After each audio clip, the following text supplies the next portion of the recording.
Haha. I bet a eunuch consoles himself like that too. Host, please respect this system, the system said sternly. You don't have it, while I have it. Hence, this is the perfect proof that I am your father. Mag smiled. Mag went downstairs to clear up the mess left behind by the two drunk women before going upstairs to wash up. He then lay on the bed, and took out the photo stone to have a look. The little black hut, whip, candle. Oh dear! Mag only realized he took out the wrong photo stone after watching it halfway. He kept that nasty photo stone, and took out the other one, in which Camilla was happily eating the lettuce in her hand and nodding her head with satisfaction. The picture was very clear, and her expression was very on point. It was indeed a worthwhile souvenir. If Camilla had really become a vampire ancestor many years later, Mag could give her this photo stone as a present. Her first grass-eating experience.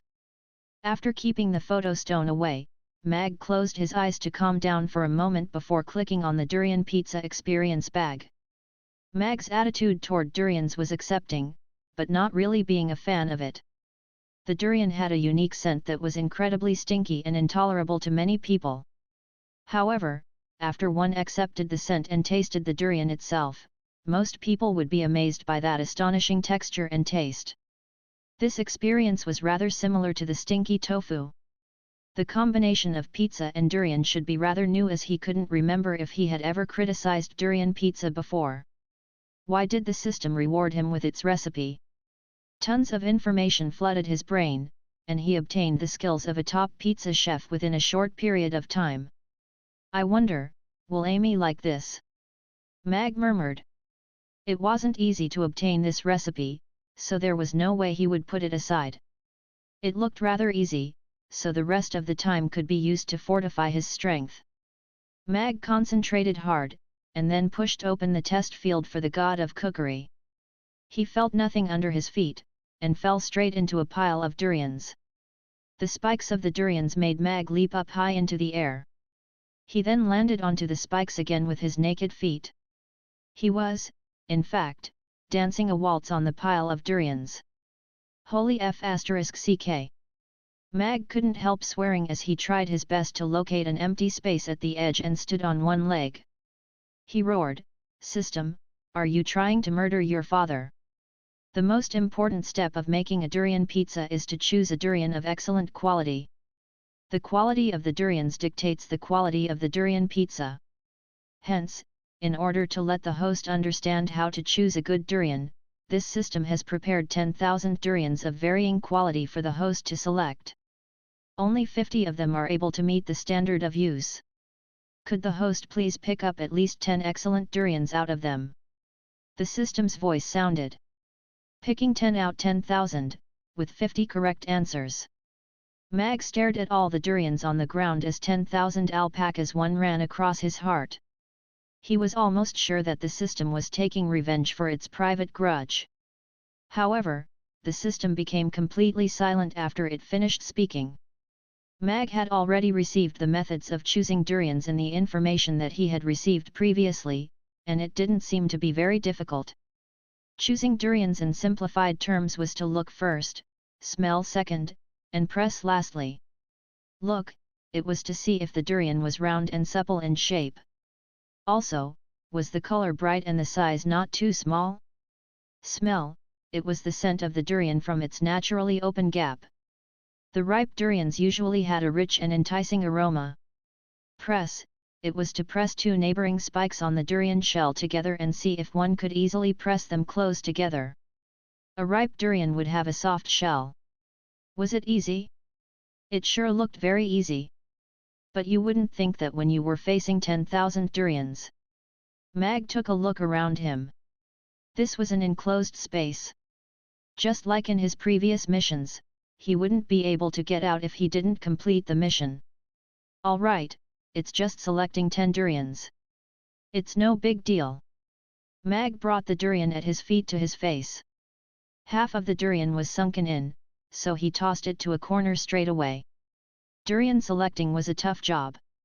He was pricked by the spikes and trapped in a completely enclosed space with 10,000 durians, the smell was almost suffocating. If a durian lover was trapped here, he would probably faint with happiness. Mag ruled out more than half of the durians with the observation method. Then, he began to press the spikes together, and ruled out all those durians that were too soft or too hard. Mag had no idea how much time had passed when there were finally just about 500 durians left in front of him. They were all big and supple. In the corner behind, there was already a big pile of durians, and some were even smashed onto the wall. "All right, now let me smell you little devils. Which one of you is suitable?" Mag picked up a durian randomly and smelled it. The aroma was very rich, and it was the scent of a mature durian. "Pass." Mag frowned. Wasn't it too easy when any durian that he randomly picked up passed? After a moment of hesitation, Mag moved the durian in his hands to the pending area. Then, he picked up a second durian. This durian smelled even better than the previous one, with a tinge of sweetness in the aroma. However, there wasn't a very obvious difference. He had no idea which one would taste better after they were opened up. Pending. Mag placed that durian in the pending area too before picking up the third durian. Pending. Pending. Mag went one round and placed 499 durians in the pending area while eliminating one durian. Haha. Mag stared at those durians in the pending area and smirked. There wasn't any F***ing difference at all. Okay.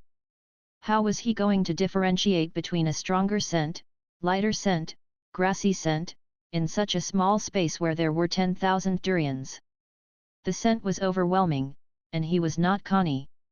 After taking a moment to ponder life, Mag suddenly realized something, and asked, "System, the durians that you supplied to me are the best, right?" Of course, the durians provided by this system all came from the Durian Islands in the Boundless Sea realm, where the land is fertile and there is plenty of sunshine. The durians there are way better than the Musang King durians. They are all allowed to mature and fall off the trees in their own time, and all the durians have gone through many selection procedures to select the best and then delivered to the host, the system replied confidently.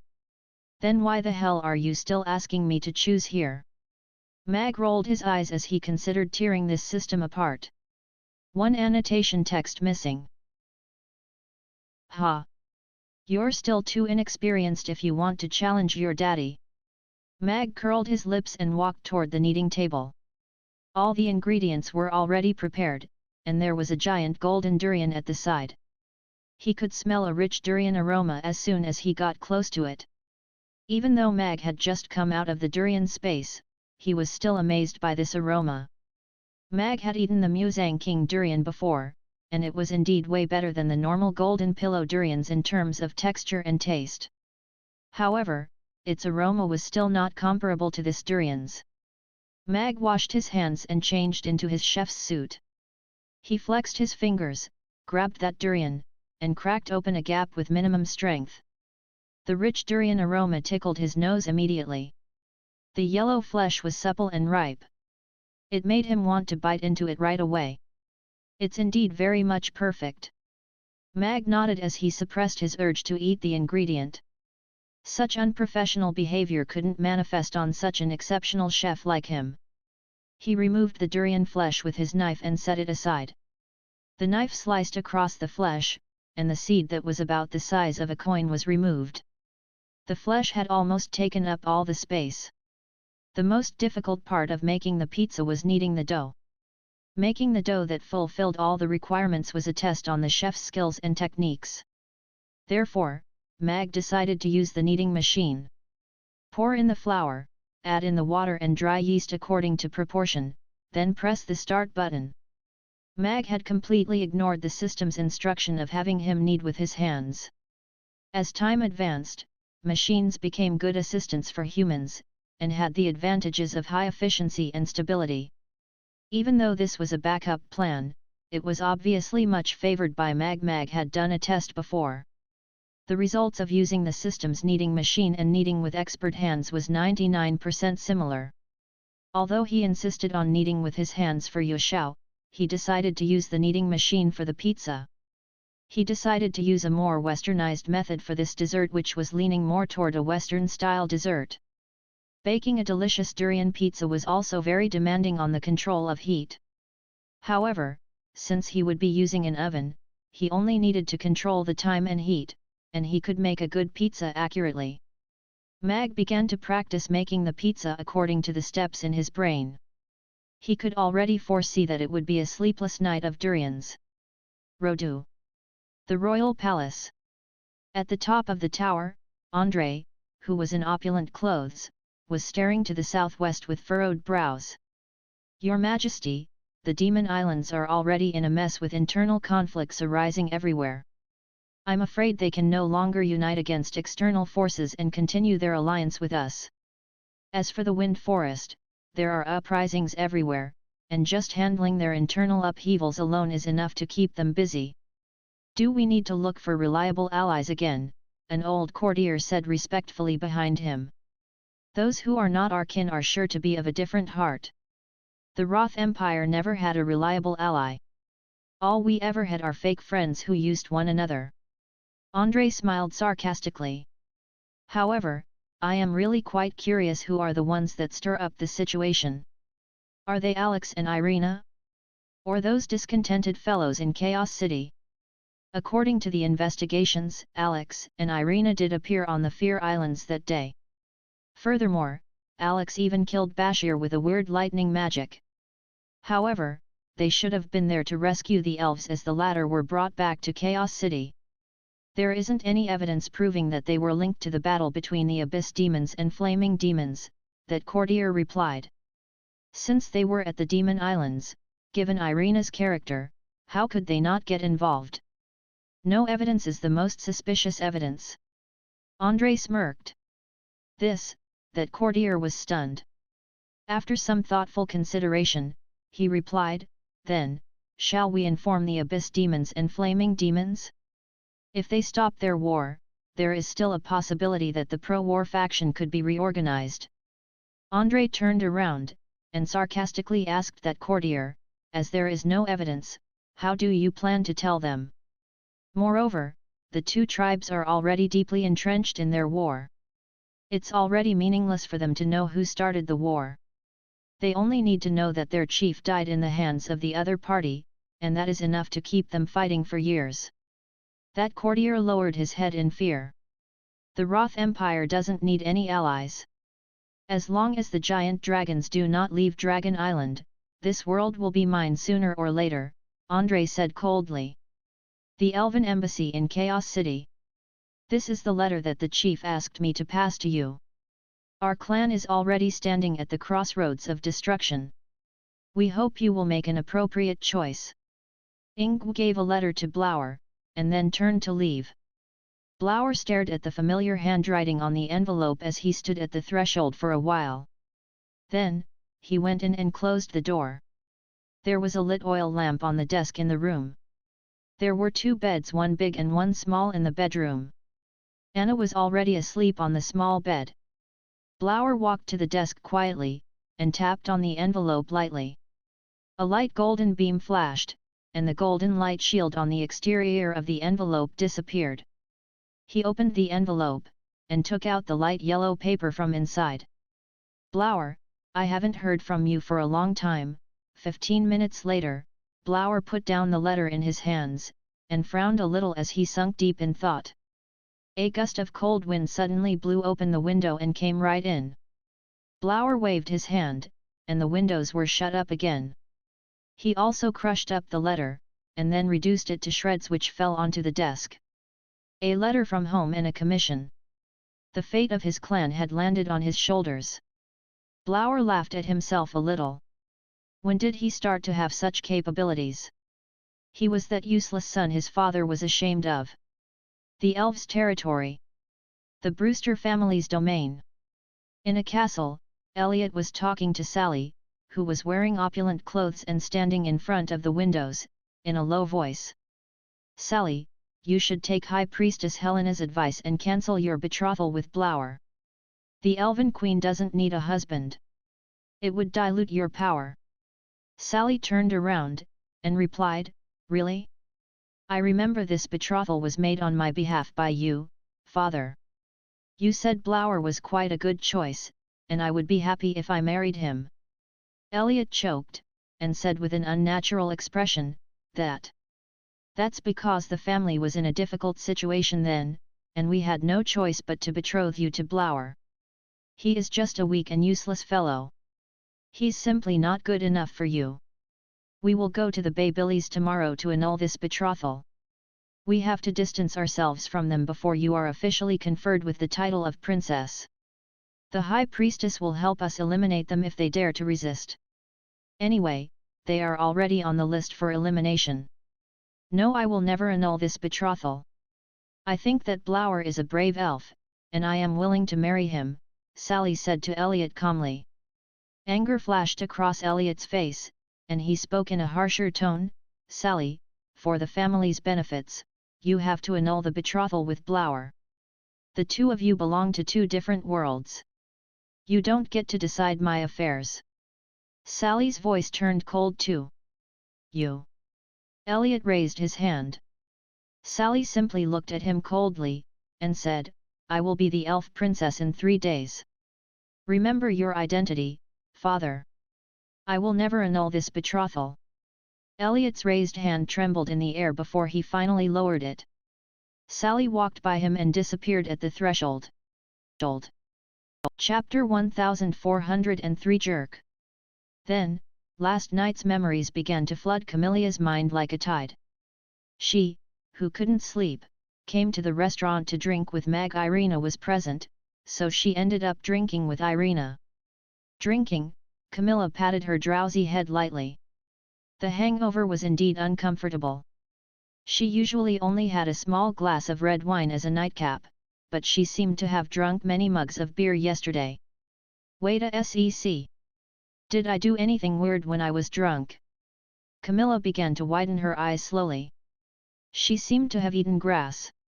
The young and tender lettuce leaf wrapped over the freshly roasted beef cubes. Oh my heavens! As a vampire aristocrat, she had actually eaten grass. Moreover, she asked to eat it herself. Camilla wanted to burrow into the ground to escape from her embarrassment. This was really humiliating to her status. She was going to lose face if this got out. However, why did this floor still look so familiar? Camilla's gaze was fixed on the floor again, and she suddenly realized she couldn't remember a single thing after she was drunk last night. Perhaps this was what the humans called blacking out. Then, she could vaguely remember that she was being carried. Could it be the boss? Camilla's expression tensed up, and she looked under the blanket. Her clothes were all in place. Apart from being wrinkled as they were slept in, there weren't any signs of being undone and torn apart. Ha! He really couldn't get it up. Camilla felt a relief. However, she felt an inexplicable sense of disappointment at the same time too. She already recalled why the floor was so familiar. She had spent a night on this floor before. In the same position, in the same angle, and on the same floor. A-hole! How dare he let me, a countess, sleep on the floor again? Camilla sat up angrily. Just as she wanted to unleash her fury on Mag in the bed, she came into contact with 2 pairs of bright blue eyes. You're awake, big sister Camilla, Amy, who was crouching on the bed, smilingly said to Camilla. You slept rather well on the floor too. Irina leaned against the head of the bed lazily with a smile on her face. Camilla was dazed for a while before she instinctively asked, then, why could you lie on his bed? Because those who are good-looking get to lie on the bed, Irina replied with a smile. Then why am I lying on the floor? Camilla asked perplexedly before she suddenly realized something, and her expression changed slightly. She said through clenched teeth, that fellow actually thought I should be sleeping on the floor with my looks. However, big sister Camilla, why are you sleeping on our room's floor again? Amy was confused. Irina and Camilla looked at Amy simultaneously. Camilla got a little panicked. She didn't want to reminisce that particular night. A hint of danger appeared in Irina's gaze. again meant this wasn't the first time. It seemed like such a late-night date wasn't the first, and it had already proceeded to the bedroom. Knock, knock. There was a knocking on the door, and Mag's voice appeared on the other side. Are you all awake? It's time for breakfast. Ah, I suddenly feel so hungry. Let's go have breakfast. Camilla got up from the floor agilely. She pulled down her skirt that had ridden up and strode to the door. Why is she feeling guilty? Irina narrowed her eyes in curiosity. Camilla opened the door, and saw Mag standing at the door. She glared at him before walking past him and stomped at his foot. Mag removed his foot in time and stared at Camilla's back in confusion. Did this woman get up on the wrong side of the bed? He simply came to get them down for breakfast. As soon as Mag turned around, a pillow landed right on his face. He removed the pillow from his face, and Irina was standing right in front of him. She asked him with a weird smile, "How many times have you done it?"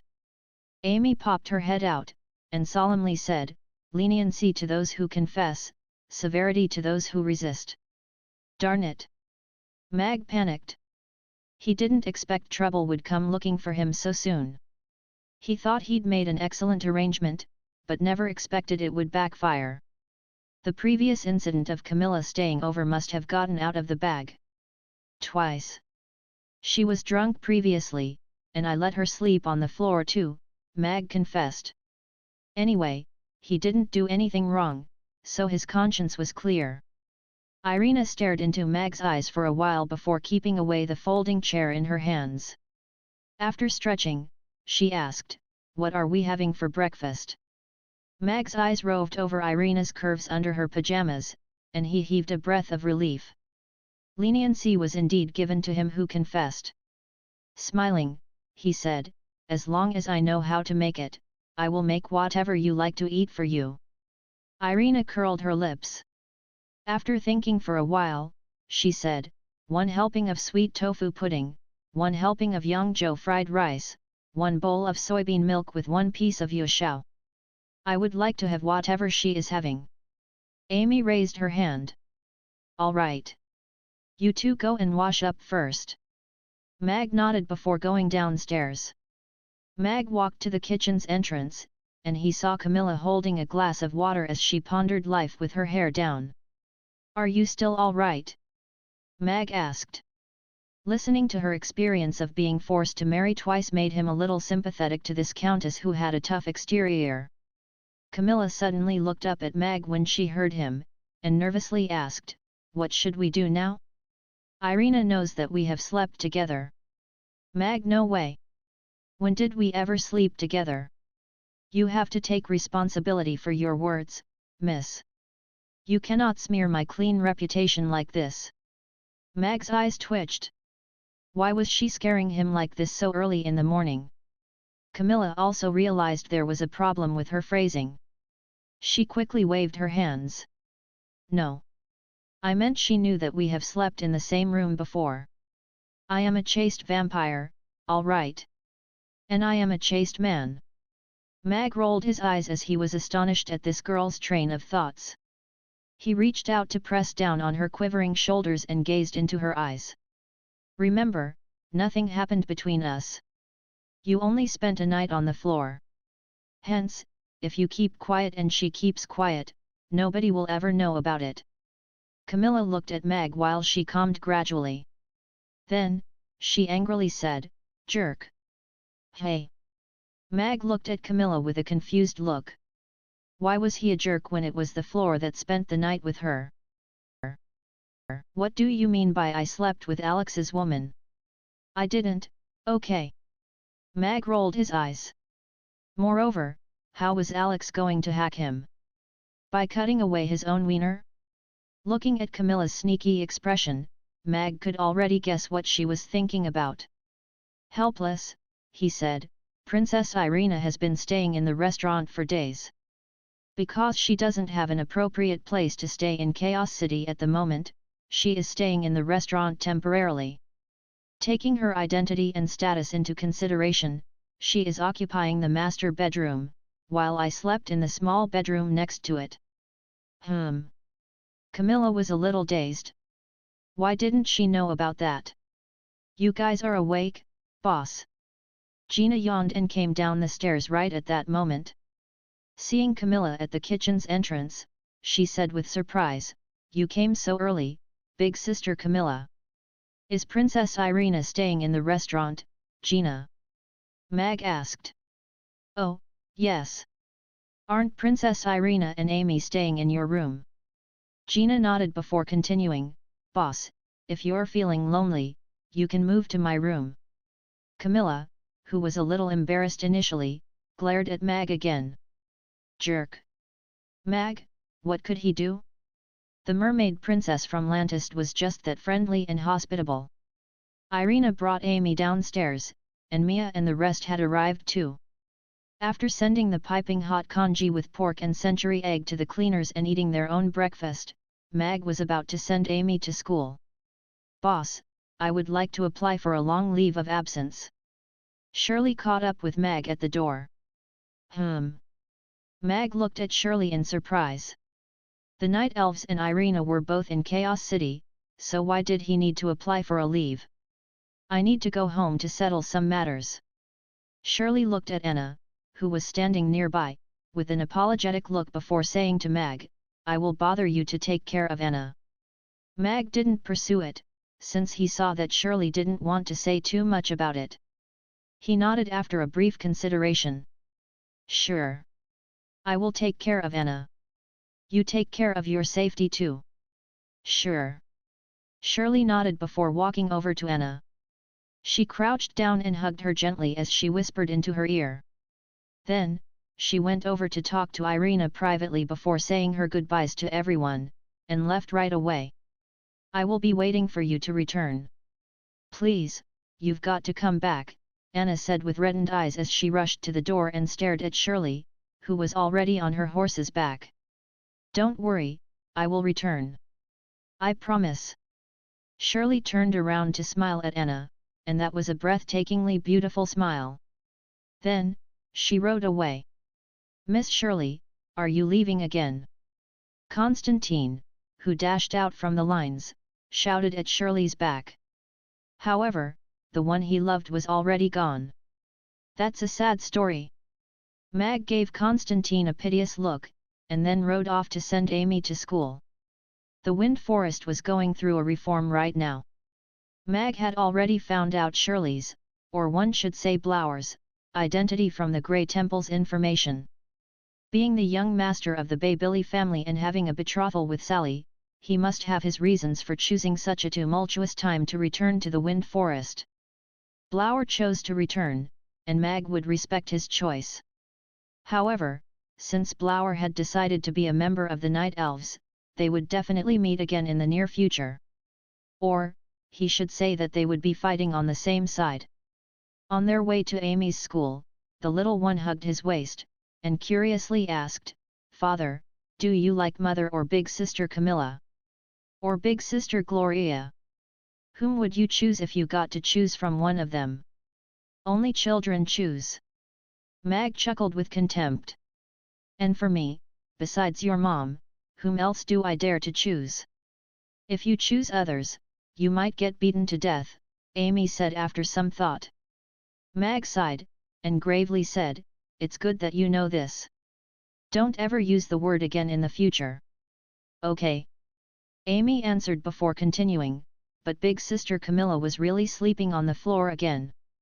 "Okay, okay. Let's not talk about this." Mag shook his head helplessly. He returned to the restaurant after he sent Amy to school. The doorbell rang soon after the breakfast service was over. Mag, who was about to drink a cup of tea and take a break, went to open the door. He was shocked by the hundreds of lava demons standing at his door. Mag's gaze landed on Sargeras, who was standing right in front, and he asked, "Chief Sargeras, is the Burning Legion recruiting again?" Sargeras answered, "They are all my people, Boss Mag. They're also members of the Burning Legion. From today onwards, we would have to bother you, Boss Mag." Mag noticed that there were both young and old, male and female among the lava demons. It seemed like SAHDR had brought the entire lava demon tribe to Chaos City. However, the lava demons who used to rule over a territory only had such weak members left. It made him feel a little emotional. Furthermore, Mag could also sense something different from SAHDR. Apart from breaking through 9th tier, there seemed to be a change in his presence. Perhaps he began to look more like a ruler. Please don't say that. Mag nodded with a smile. He seemed to have seen a group of Rugiamo fanatics. SAHDR had told him frankly about the benefits Rugiamos brought to the lava demons. SAHDR had a straightforward personality, and was very dependable, so Mag appreciated him very much. If the Rugiamos could help this declining tribe and let them rise up again as the Burning Legion, he would be very happy to assist them within his capability. However, there's no need for so many of you to come personally if you want to buy the Rugiamos in bulk. It would be more convenient for you, and also wouldn't affect the other customers in the line, Mag reminded him again. Otherwise, the restaurant would be full of the Burning Legion members in the future. Alrighty. We will at most have 10 people lining up in the future. SAHDR nodded with a humble smile. The rise of the Burning Legion was no longer a dream after obtaining Boss Mag's acknowledgement. After sending the Burning Legion away, Mag could hear the sounds of striking iron from next door. He suddenly remembered the machines that he had ordered from Mabai. The Night Elves had nothing to do at the moment, so why not put them to work? They could support themselves while making some contribution to the Burning Legion. Chapter 1405 Glorify the Humans. What kind of machine are these spare parts going to make up? It looks like something formidable. Mabai asked curiously. A spinning machine, but it would be operated by a steam engine. It's much more efficient than spinning with hands. Mag smiled. Shear had already delivered the steam engines, and after these spinning machines were installed, the factory could start its operation. Spinning machine. Mabai scratched his head as he didn't quite understand Mag.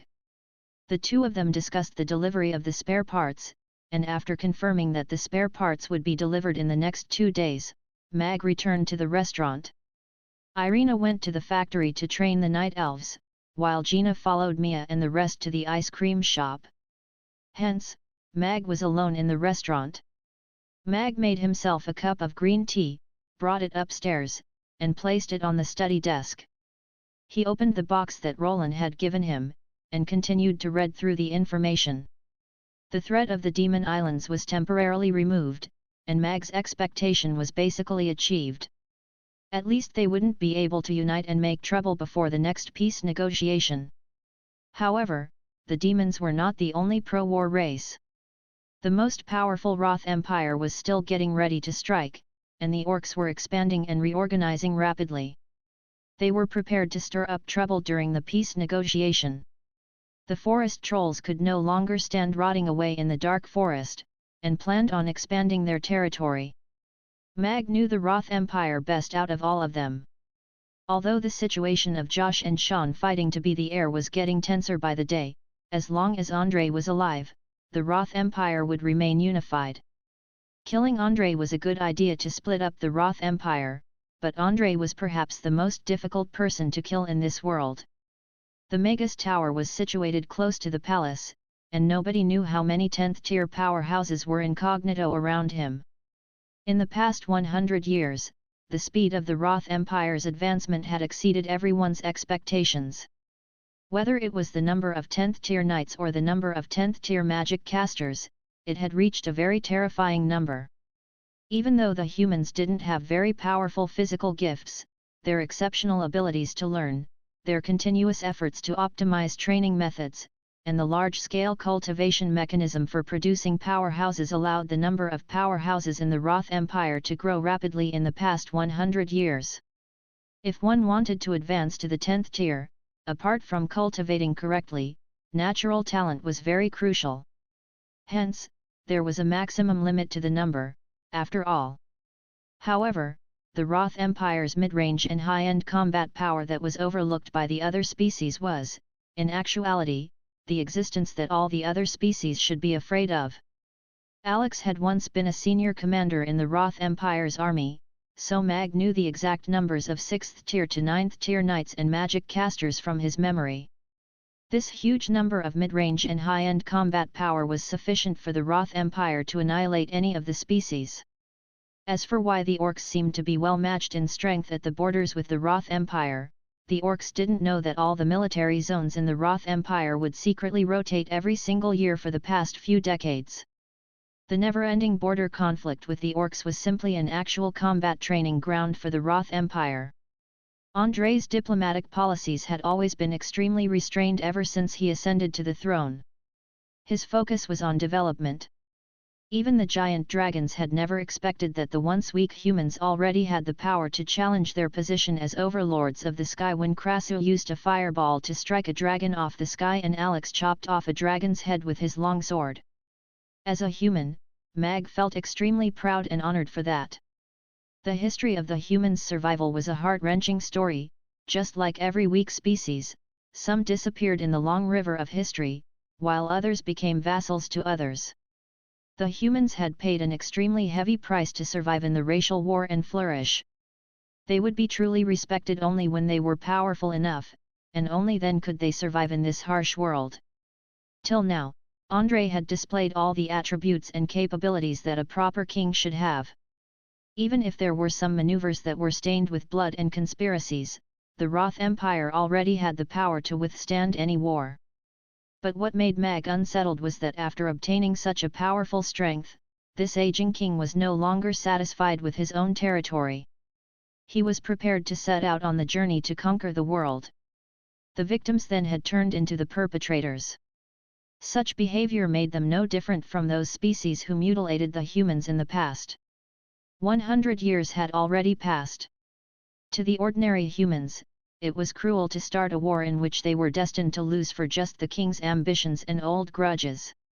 Even if the humans managed to rule this world in the end, nobody knew how many years it would take to heal the scars of this war and how many innocent species would perish in it. Mag hated war. He hated a world that was about to be plunged into a total war. He wanted to popularize the model of Chaos City to the whole world. If all the species could open their borders, coexist peacefully, and diminish the barriers and boundaries in between them, the sword of Damocles that was hanging over the world's head would then really disappear. The Roth Empire is indeed unassailable if Andrei doesn't die. Mag sighed as he closed the file in his hands. However, once Andrei died suddenly, regardless if it was Josh or Sean who ascended to the throne, it would most likely accelerate the current developments. Neither of them were peace-loving rulers. Sean was even ready to move on the Orcs for a long time. Putting the information on the Roth Empire aside, Mag took up the information on the Orcs. The most conflicted and urgent matter that needed to be settled right now was the Orcs. The Orcs' power was equally strong. Even though they were formed by many separate tribes, they could unite together rapidly in times of war due to their totem belief. Mag's next target was the Orcs.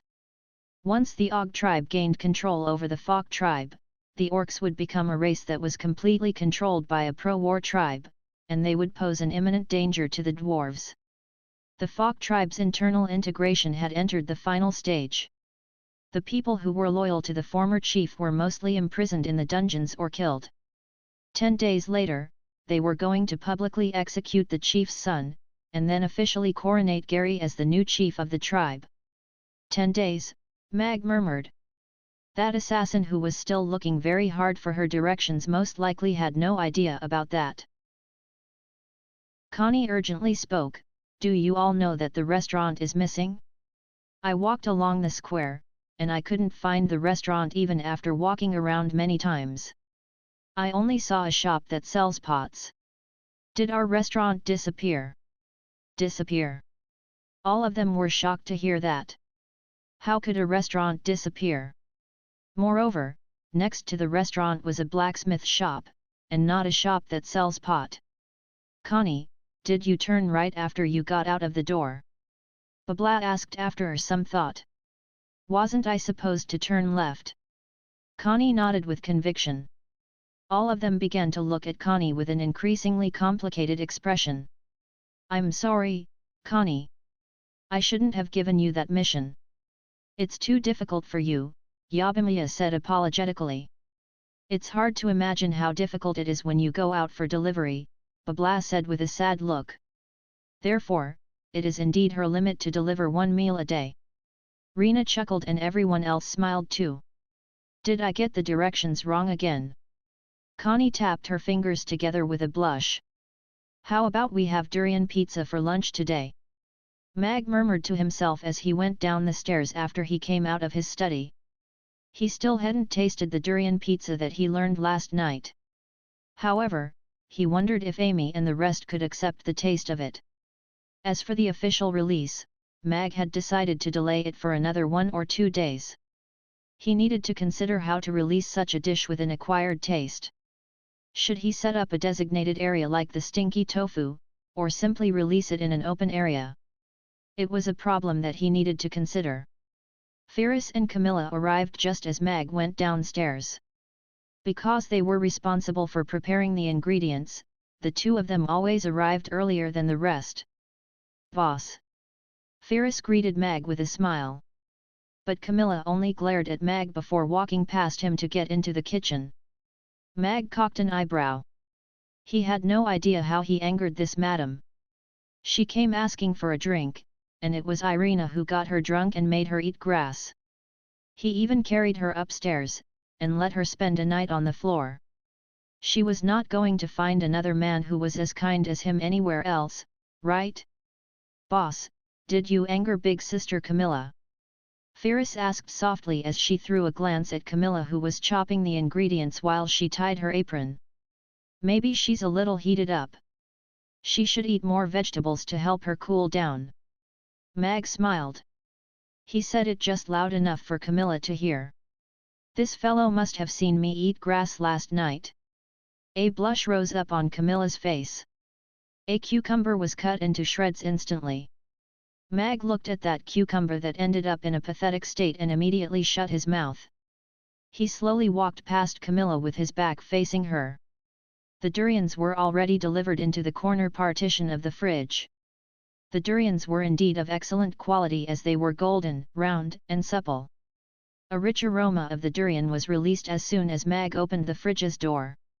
What's that weird smell? Ferris, who was about to start cutting the ingredients, looked around. The strange smell that suddenly appeared went straight into her nose, and it was a little pungent. It's so smelly. Camilla covered her nose right away as her face turned green. She retreated toward the entrance while pointing at Mag, who was standing next to the fridge and holding onto a round and spiky thing, and said with horror, "What are you holding in your hands?" Durian. A very expensive and delicious fruit, Mag answered honestly. As an evolved durian fan, he was already salivating at that fabulous aroma. Camilla backed all the way out of the kitchen.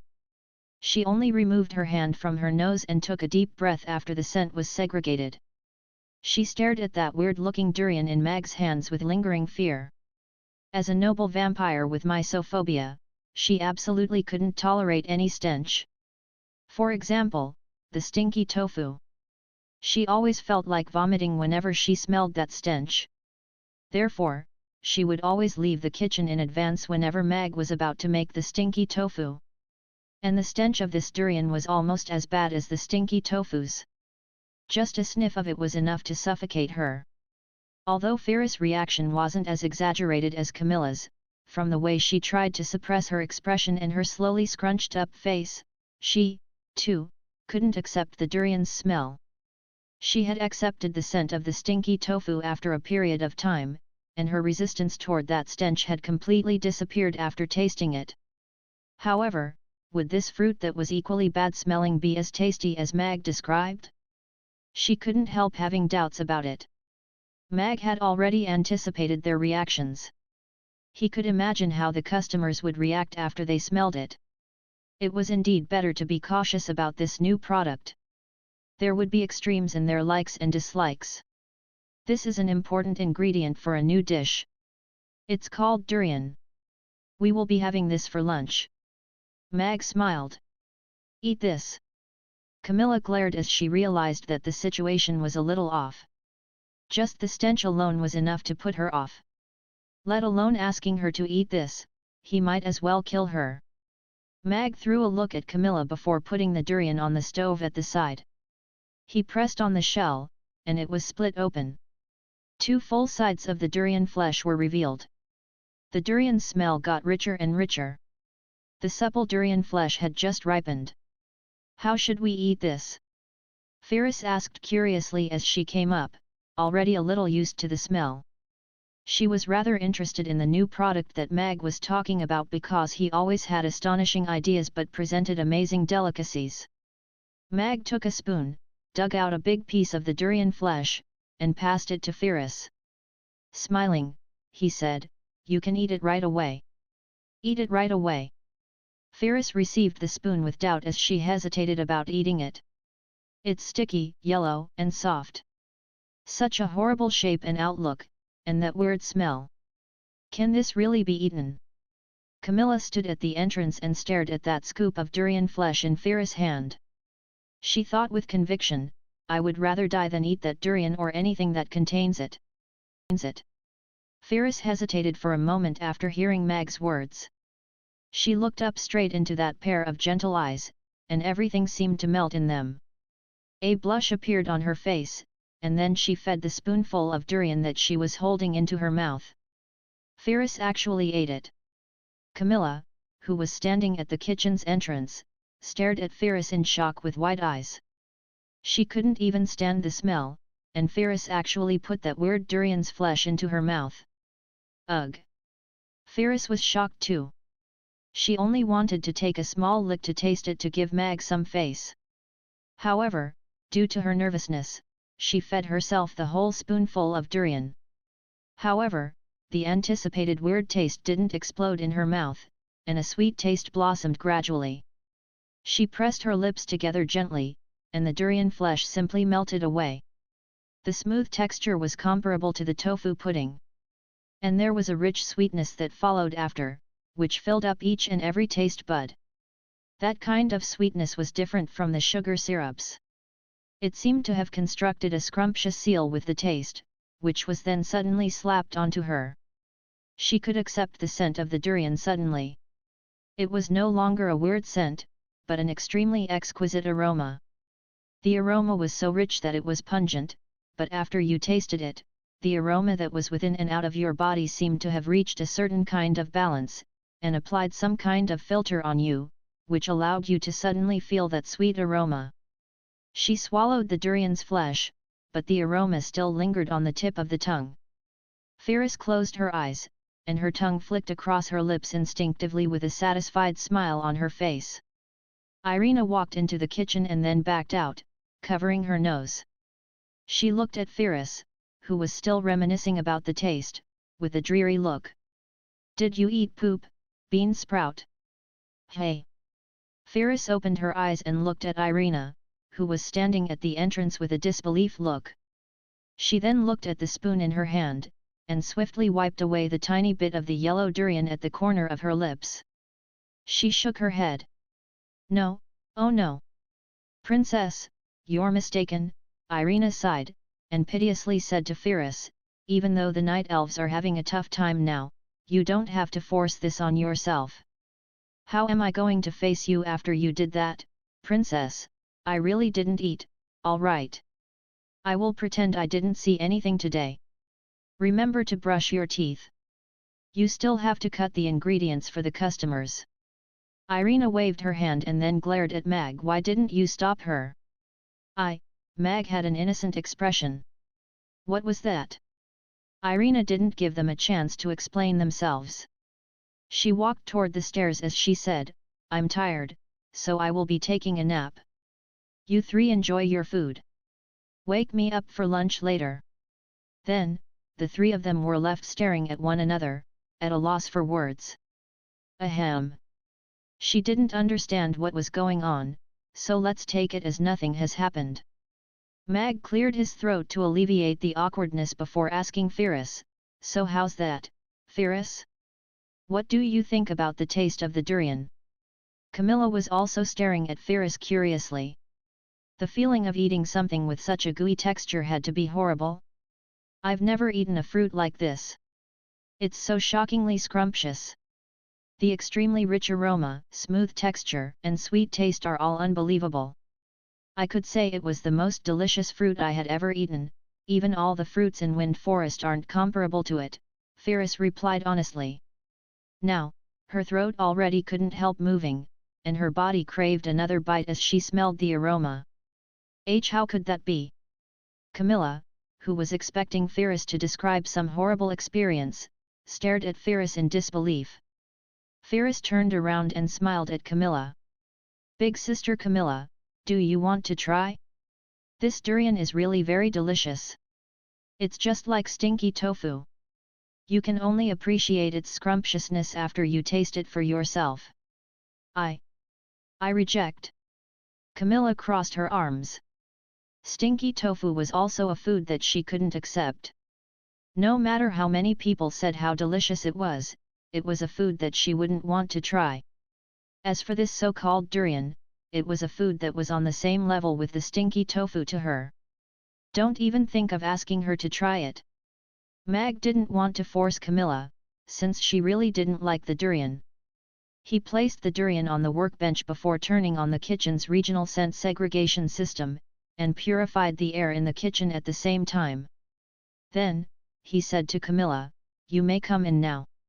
I've already controlled the scent within the workbench's area." Camilla stretched out an arm into the kitchen, grabbed a handful of air, and smelled it. After making sure there was no weird stench, she returned to the kitchen and continued preparing the ingredients with Firis. Mag shook his head rather helplessly. As expected, durian was a food whose fans praised as fragrant, while its haters said it stunk. However, he still had to make the durian pizza, or else how were the people going to know about the scrumptiousness of the durian? He took out the pieces of durian flesh, removed the seeds, and crushed them into a paste before taking out all the other ingredients to make the durian pizza. Firis kept looking over at Mag. She was rather curious. The durian itself was already so delicious, why did they have to process it? Also, what was a pizza? Mag placed the durian pizza in the oven, and Mia, Amy, and the rest soon returned to the restaurant one after the other. They were all rather expectant when they heard Mag was going to make a new product for them at lunch. Amy went into the kitchen. As she pointed at the durian on the workbench, she curiously asked, "Father, what is that thing that looks like a porcupine?" "That's the shell of the durian," Mag, who was making the tofu pudding now, answered without even looking over. "Durian? Lingering feelings 1? Who would have lingering feelings for such a weird ugly thing?" Amy was puzzled.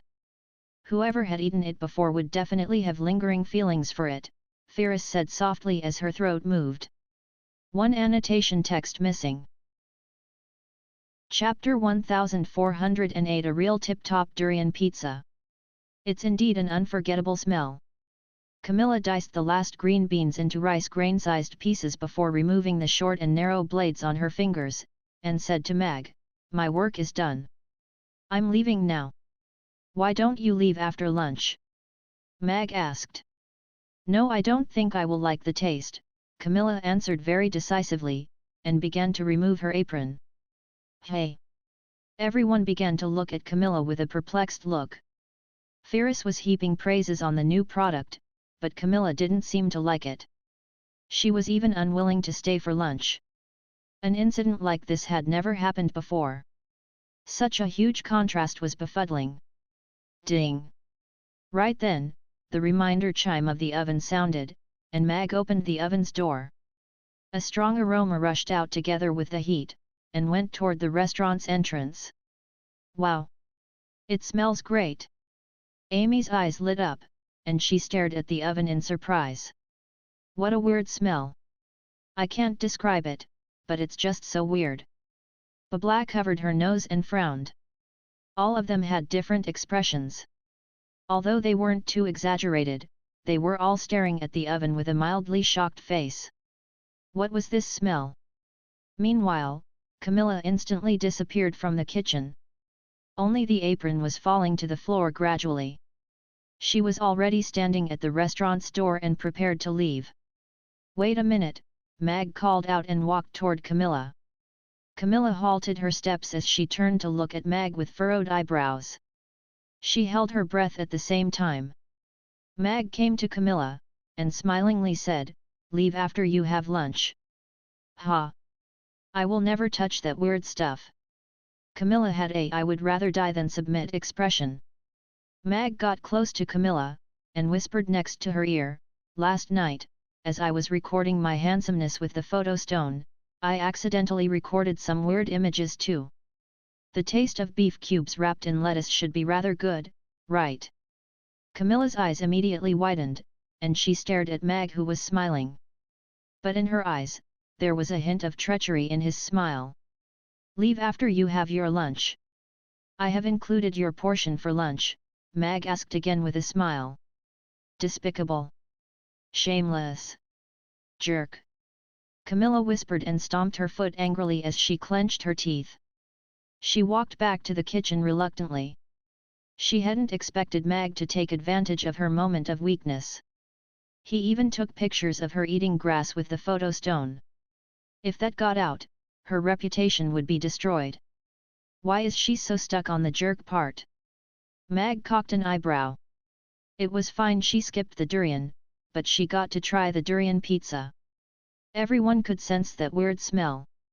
Even though it wasn't very strong, it was indeed very weird and very dissuasive. They were all puzzled why the new product was giving out such a weird smell. "Have a seat," Mag said to everyone before walking to the kitchen. He put on the gloves, and then removed 4 12-inch pizzas and 1 small 6-inch pizza. He cut them up equally with a knife. Then, he carried the tray over to the big circular table, and placed the pizza in the center. There was a layer of golden durian on the giant pizza. Its surface was a little crusty and golden brown due to the baking. The aroma of the butter, together with the aroma of the durian, was spreading everywhere along with the heat. Gulp. Amy swallowed. She was already salivating. Ferris was also staring at the durian pizza in astonishment. She didn't know that the delicious durian could be made into such an exquisite and beautiful food. It looked just like a cake but much shorter. Everyone was amazed by the look of the durian pizza. The aroma of the durian and butter mixed together was much milder than the aroma of the durian alone. To everyone present, the aroma was only mildly weird. "Are we eating this for lunch today?" Irina came down and looked at the 5 durian pizzas on the table. She frowned a little as she looked at Ferris with doubt. "This is the durian pizza, my new product. Please appraise it." Mag nodded with a smile. "Princess, this is the durian pizza," Ferris repeated to Irina again. "Therefore, you were eating this durian earlier?" "Yes." Ferris swiftly nodded, feeling acquitted. It was indeed a very weird smell. Irina sat next to Amy with furrowed brows.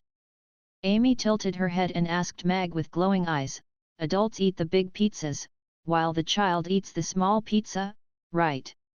"Yes. This small pizza is specially prepared for Amy." Mag nodded. He reached out to place that small 6-inch pizza in front of Amy. "This is fantastic. Then I'm going to start eating now." Amy's eyes lit up as she reached out to grab a piece of triangular-shaped pizza. Long strings of cheese were pulled out as she grabbed the pizza. The durian's flesh was almost fused together with the pizza.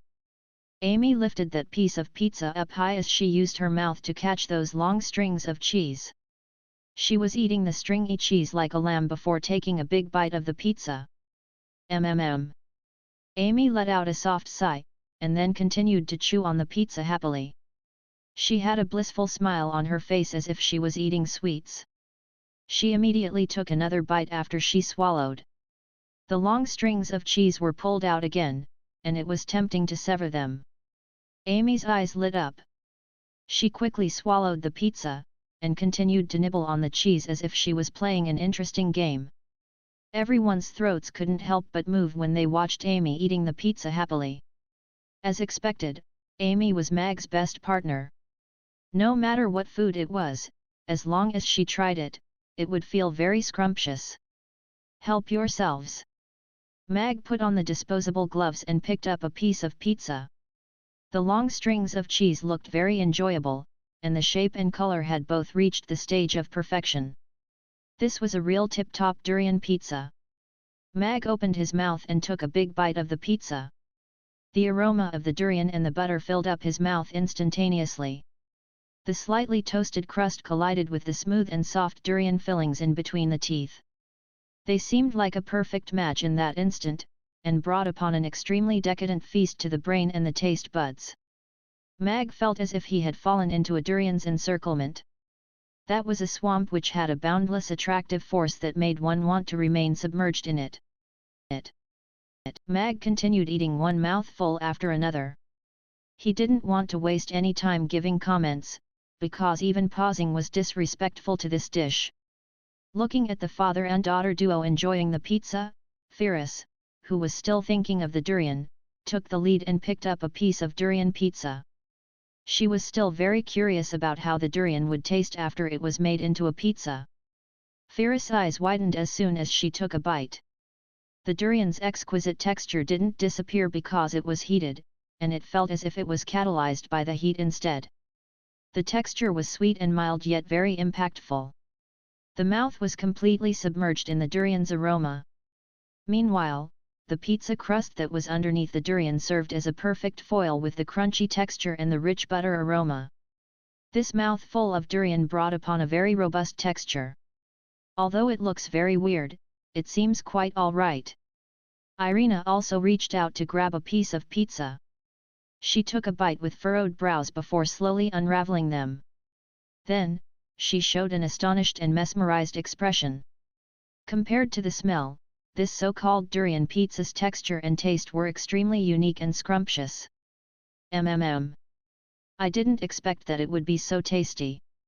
Moreover, after eating it, this smell feels completely different. I'm able to feel this scrumptiousness suddenly. After getting the verification from 4 people, all of them, besides Camilla, could no longer wait. They all reached out for a piece of pizza, and then took a big bite. Sighs and laments began to appear. The durian pizza's scrumptiousness was even more direct than its aroma. The sweetness that melted straight away in the mouth was unexpected and yet irresistible. Can that thing that gives out such a weird smell really be so delicious? Camilla thought doubtfully as she looked at all of them who were already mesmerized by the durian pizza with a frown, but she quickly smirked in her heart. Ha! I think all of you are playing me. Camilla, everyone is eating. Why don't you try it out? Mag smiled at Camilla. With curled lips, he continued, or maybe I should go make a salad separately for you. With no need. This is fine. Camilla interrupted Mag as her voice rose a few pitches higher. At the same time, she swiftly grabbed a pizza in front of her, and swept a murderous look across Mag's neck. If looks could kill, Mag's neck would have been severed for at least 18 times. Threatened with the exposure of her grass-eating incident, Camilla stared at the durian pizza in her hands, and smelled that scent that assaulted her nose together with the heat. On second thought, it didn't seem too bad. No. I have sworn earlier that even if I die. Camilla shook her head with conviction, and then paused. But if the grass-eating incident got out, it would be worse than death. Furthermore, Mag had deliberately kept the images of her eating grass, so he had to be plotting something. He wanted to keep her with him with the stuff in the photo stone even if he couldn't get it up.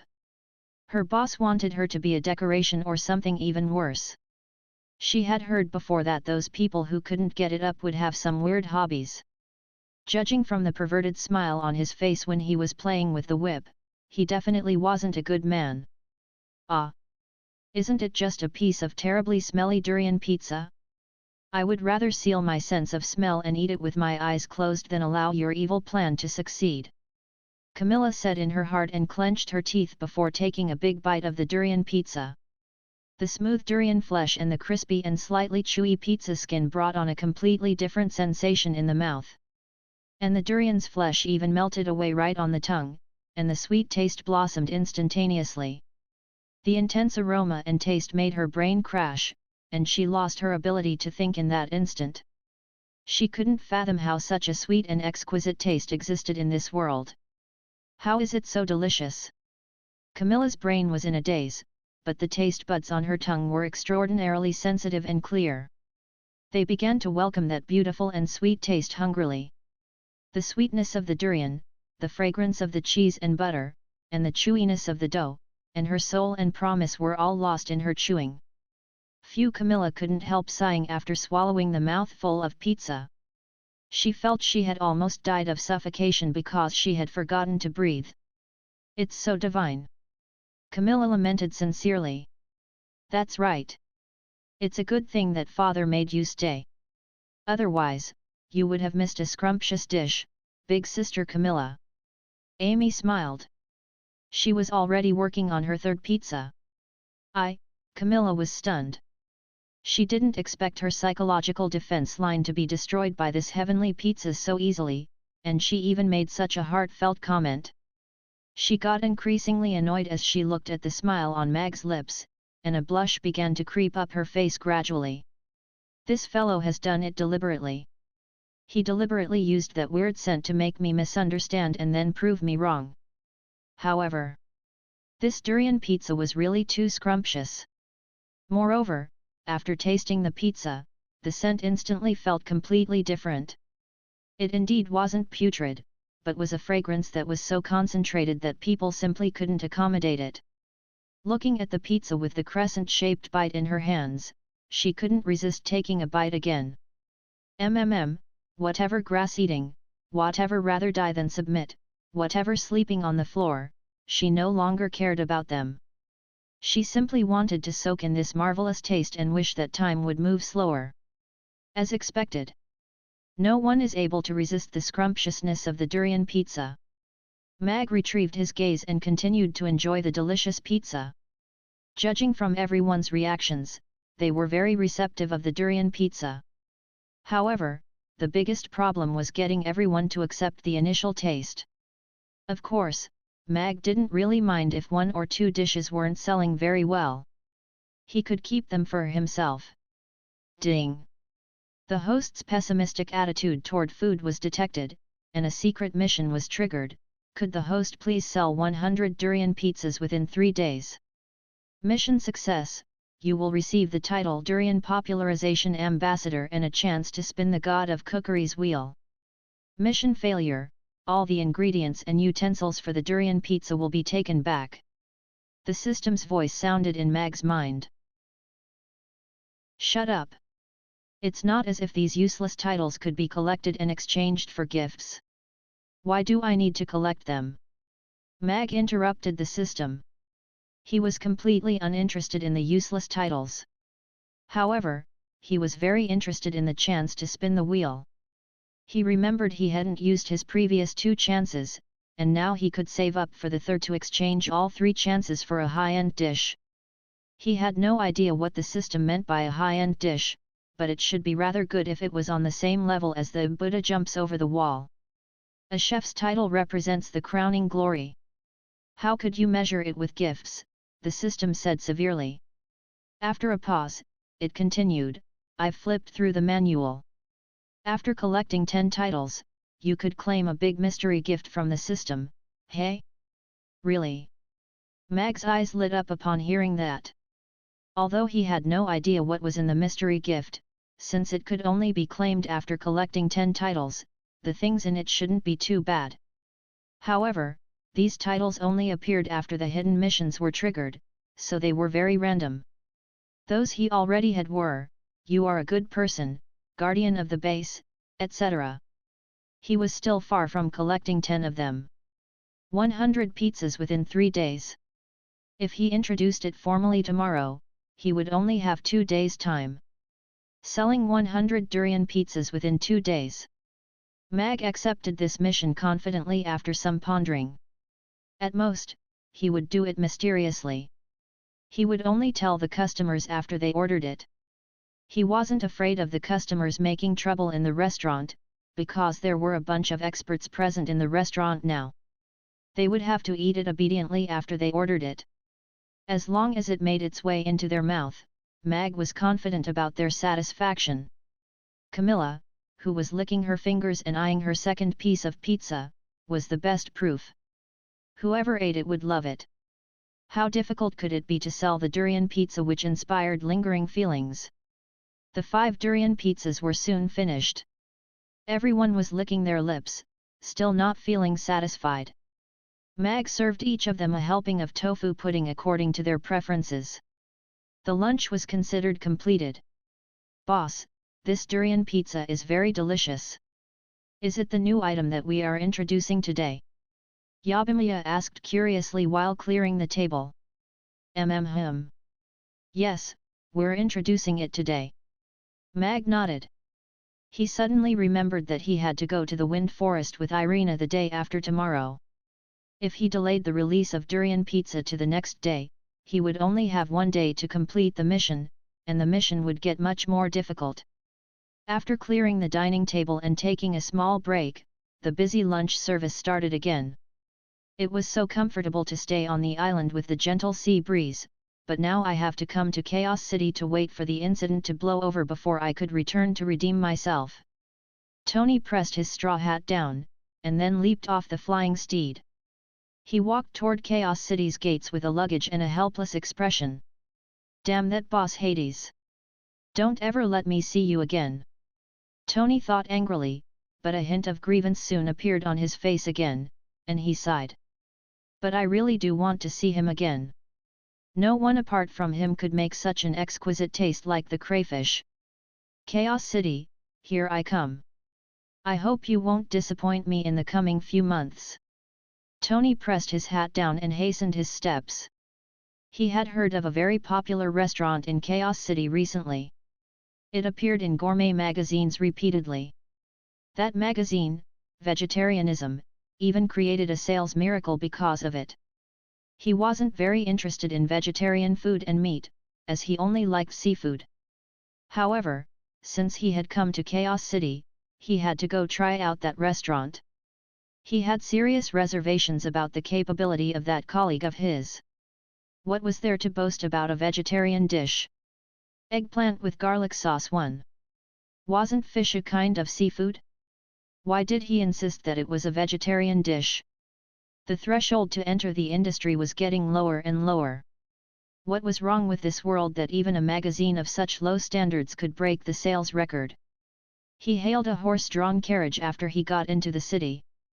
Since he was hungry, he straight away told the coachman, "Bring me to your best restaurant." "Do you mean Mamie Restaurant? They should be closed if we go there now, and you're not going to make it." The coachman smiled. "Do they close so early? Is this how they run their business?" Tony was stunned. It was only noon now, and he was starved after getting off the flying steed. "It takes 30 minutes to get to Mamie Restaurant from here, and they close at 1 p.m. sharp. Hence, we are not able to make it," the coachman replied. "You seem to be their regular customer? You know a lot about them." Tony looked at the coachman with surprise. How could that be possible? Their food isn't something that people like me can afford daily. I could afford to buy a Ruggiamo secretly after I saved up 300 copper coins. However, that taste is truly unforgettable, the coachman described excitedly as he gulped secretly. He patted his pocket and chuckled. "I will be able to go and have it again in 2 days' time." The coachman's reaction made Tony very curious about Mamie Restaurant. He gave a gold coin to the coachman right away, and said, "Keep the change. Just send me to Mamie Restaurant." Since they're running a business, they wouldn't reject their customers. Moreover, I am too. What?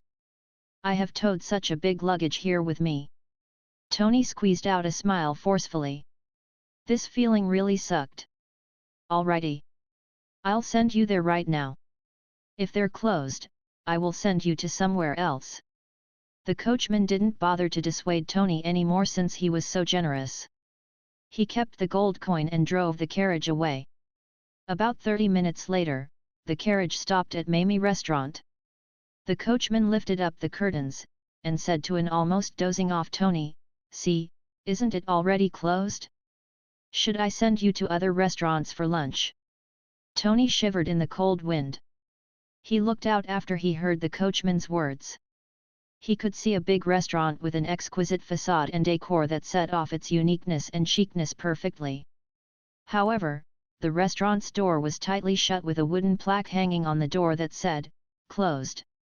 "I don't believe that they won't receive customers who are already at their door." Tony jumped off the carriage, strode to the restaurant's door, and tugged on the bell.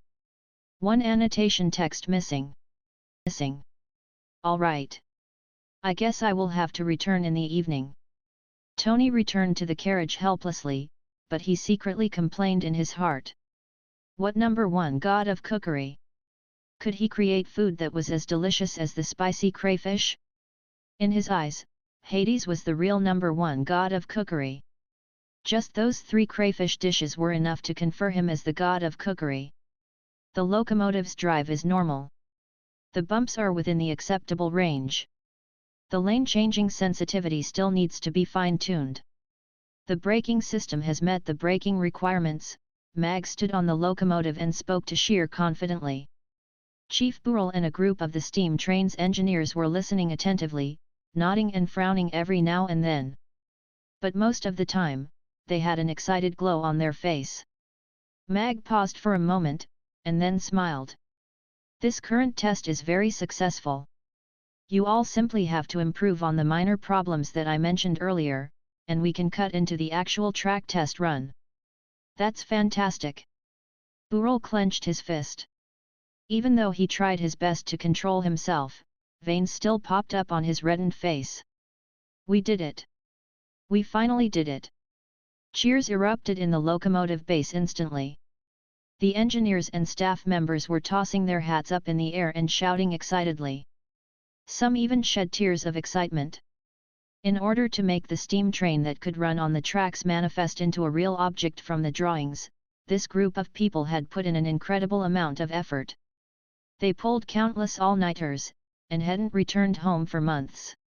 All their hard work had received the best reward in that very moment. Mag, too, felt exhilarated when he witnessed that scene and heard their excited shouts. Perhaps that group of great people felt exactly the same when they watched the mushroom rise up into the air then. "You all have created a miracle," Mag said gravely to Burrell and all the engineers on the spot. Even though he provided the blueprint, this group of people had no idea what a steam engine locomotive was and why it could pull a bunch of wheels, goods, and people forward. They made the steam engine locomotive out little by a little, which was indeed a miracle. Shear watched them with a smile too. Although she didn't understand the lines on the blueprint, she knew how much these engineers had done. Furthermore, the steam train was completed 2 weeks ahead of schedule, and that gave them even more time for their plans. Perhaps nothing was more important than time right now. Everyone will be able to return home after the steam train passes the railway trial run.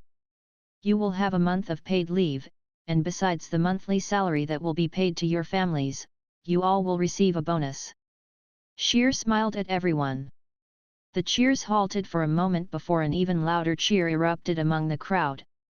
The bonus from Miss Shear had never disappointed. Going home with a big bonus and salaries that had increased many-fold in the past few months after leaving home for months was comparable to years of work. Moreover, a month of paid leave was enough to compensate for the time that they were separated from their families. Burrell and Mag discussed some technical problems before Mag left the base in the same carriage with Shear. "I feel we should have a drink together," Shear said smilingly to Mag, who was sitting on the opposite side. "That's a pretty good suggestion. It's a pity that I need to go back to prepare for the evening's operation." Mag looked at his watch smilingly. However, today was a good day as Mag could sense the dawn of a new era when he watched the steam train move on the alternate world's railway tracks and listened to the crunching sounds. The steam engine locomotive that was spitting out white steam would definitely change the world drastically, and accelerate the integration process of this world. Violence was no way to resolve problems. The territories that were unified by the first emperor of China had never been peaceful. Then, he might as well break up the borders, and make everyone integrate with one another. People didn't want to travel in the past, because transportation was inconvenient. If they could simply buy a train ticket at their doorsteps which allowed them to travel and see the world, they wouldn't be easily led into a war. There were so many beautiful places and great food in this world for them to enjoy besides killing one another, so why put their lives in danger for others? Mag couldn't grasp this world by its throat, but he could throw a bunch of croton into its throat. As for how things developed in the future, he could only do his best to stand on the same side as Chaos City and control technology, this double-edged sword, as it pushed forward the world's integration. He couldn't let it ruin the world. Sheer looked into Mag's eyes. That pair of eyes was still as calm as forever, as if the running of the steam train had nothing to do with him. Those calm and relaxation were what she couldn't compare to. Although she seemed to be very calm now, only she knew how she felt when her heart accelerated at the moment she heard Mag declare the test run a success. This could be an important moment that could change the world. Her brain was still fuzzy even after she returned to the carriage. The steam train's idea was Mag, the blueprint was drawn by him too, and even the first model was made by him. But besides the slight excitement that he showed in the cave when the engineers were cheering, there wasn't much change to his expressions and emotions. You might be a tycoon that controls 10% of the world's transportation in the future. Why do you still care about cooking for your customers? Sheer said, looking straight into Mag's eyes. Maybe he didn't grasp the importance of what happened earlier. When you have a certain amount of wealth, money simply becomes a bunch of numbers. I believe Miss Sheer has a better understanding of that than me. Mag smiled at Sheer, and smilingly continued, on the other hand, the joy of cooking cannot be measured by money. Cooking for the customers and watching them immersed in eating is very blissful. The system bleeped. Ever since she was born, money was simply a number to her. Nobody knew how much money the Buffett Bank had.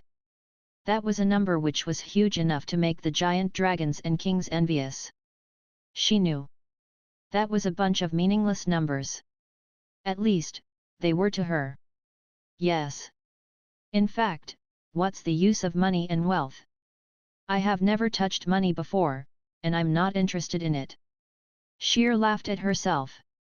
They thought that I worked hard to make more money, but is there a difference when there's one more or less zero at the end of that bunch of numbers? Mag suddenly went deep in thought as he looked at Sheer. It seemed like he had met his match. The way that rich people showed off was always so similar. But one simply couldn't rebut them. After all, he thought the same back then too. Yes. No difference. So, he nodded in agreement. Actually, our family is just a normal family too. There's nothing special about us besides having a bigger house, Sheer said with a hint of helplessness. But I would lose a few friends every time I brought them home. Is it a big deal to get lost in your friend's house? Not really, Mag shook his head. If it was him, his young heart most probably couldn't take such a subtle way of showing off, either. Mr. Mag, you're indeed very special. Sheer chuckled and touched a small protruding ball right next to her hand lightly. Her secretary soon walked into the carriage, and retrieved a bottle of red wine and 2 crystal wine glasses from the carriage's side panel. He removed the cork, and a rich red aroma spread in the carriage. After decanting the red wine for a while, he poured the wine into the glasses, and placed them on the table that was in between Mr. Mag and Sheer. Then, he bowed and retreated back out of the carriage. Hence, I would like to have a drink with you. Sheer picked up the wine glass and swirled it around as she looked at Mag smilingly. Mag looked at the wine glass in front of him and Sheer, who was looking at him. After a moment of hesitation, he reached for the wine glass. Then I will accept deferentially rather than decline courteously. Mag tapped his glass against Sheer's gently before taking a small sip. This was Buffett Winery's best V-grade wine, which was rich and smooth. Although it was not as good as the system's special brew, it was still one of the best wines. On the way back, Sheer was more chatty than usual. Although she was rather reserved and avoided talking about personal topics, Mag could sense that she was obviously less guarded against him. Showing off is perhaps a good way to show affection. Mag couldn't help murmur as he watched the opulent horse-drawn carriage slowly drive away. Mag turned around and saw Irina, who was leaning against the door and appraising him with a judging expression. "Where did you go?" Irina already strode over just as he was about to speak and took a sniff. "There's an alcohol smell on you. Did someone ask you to go drinking in the day? There's a perfume scent too." "Female? Who is that woman in the carriage?" The series of questions and the hint of danger that was flickering in that gaze made Mag tense up quickly. He confessed, "Sheer Buffett, the current boss of Buffett Bank. I went to discuss a business deal that cost a few $100 million with her in the afternoon. It's normal to drink some wine during a business discussion. A few $100 million. Irina narrowed her eyes slightly as if countless knives seemed to fly around in it. Mag sensed a chill crawling up his back, and swiftly said, "It's not the kind you think it is. Come, let's go in and I'll explain to you slowly." "You'd better explain to me, what posture did you use to discuss this $100 million deal?" A dangerous curl appeared on Irina's lips as she turned and walked into the restaurant. I simply sat there." Mag had an innocent expression. What other kind of posture could he have used to discuss it? Mag locked the restaurant's door after they went in. After making sure there was no one else in the restaurant, he went to sit opposite Irina. "Can a rich woman make you happy?" Irina asked as soon as Mag sat down. "Still all right. We had a pleasant discussion. The results were XL." Mag nodded and then paused. He suddenly felt the words were a little misleading. Haha. When he saw Irina take out a folding chair gradually, Mag quickly stood up and explained, Hey. Don't be mistaken, dear. We were really discussing proper business. Do you still remember the steam engines that were delivered to the factory a few days ago? Miss Shear is the collaborator in my steam engine project. Apart from that, I have also co-developed a railway project with her in Chaos City. We're using the steam engine locomotive to pull the trains, and the trains will run on the railway tracks that lead toward the Goblin's Vic Mountain. I went to the locomotive base to do a test run this afternoon, and it has basically reached the operating standard. Therefore, we drank a little wine on our way back. Steam engine locomotive. Irina lowered the folding chair slowly as she looked at Mag with bewilderment. It's like a giant horse-drawn carriage that would never get tired. It could move hundreds of people on the paved railway tracks, and it doesn't need to rest during the journey or to be fed with grass. Then, what does it eat? We simply need to give it some coals. Isn't this a little too much? It's fine. We'll give it some water too. That's more like it. Mag heaved a breath of relief when he saw Irina keep away the folding chair. He took his seat again and smilingly nodded. Because the base is located beyond the city, Miss Shear sent me back. Nothing happened between us. I will take it as the truth, Irina said calmly as she threw a glance at Mag. That was the truth, okay. Mag complained in his heart secretly. However, based on the principle of the fewer complications, the better, he smiled. You must have had a tough time training the night elves today. Tell me, what do you want to eat and drink? I'll make it for you right now. I want to eat durian pizza, with 1 pot of green tea, Irina said after some pondering. Sure.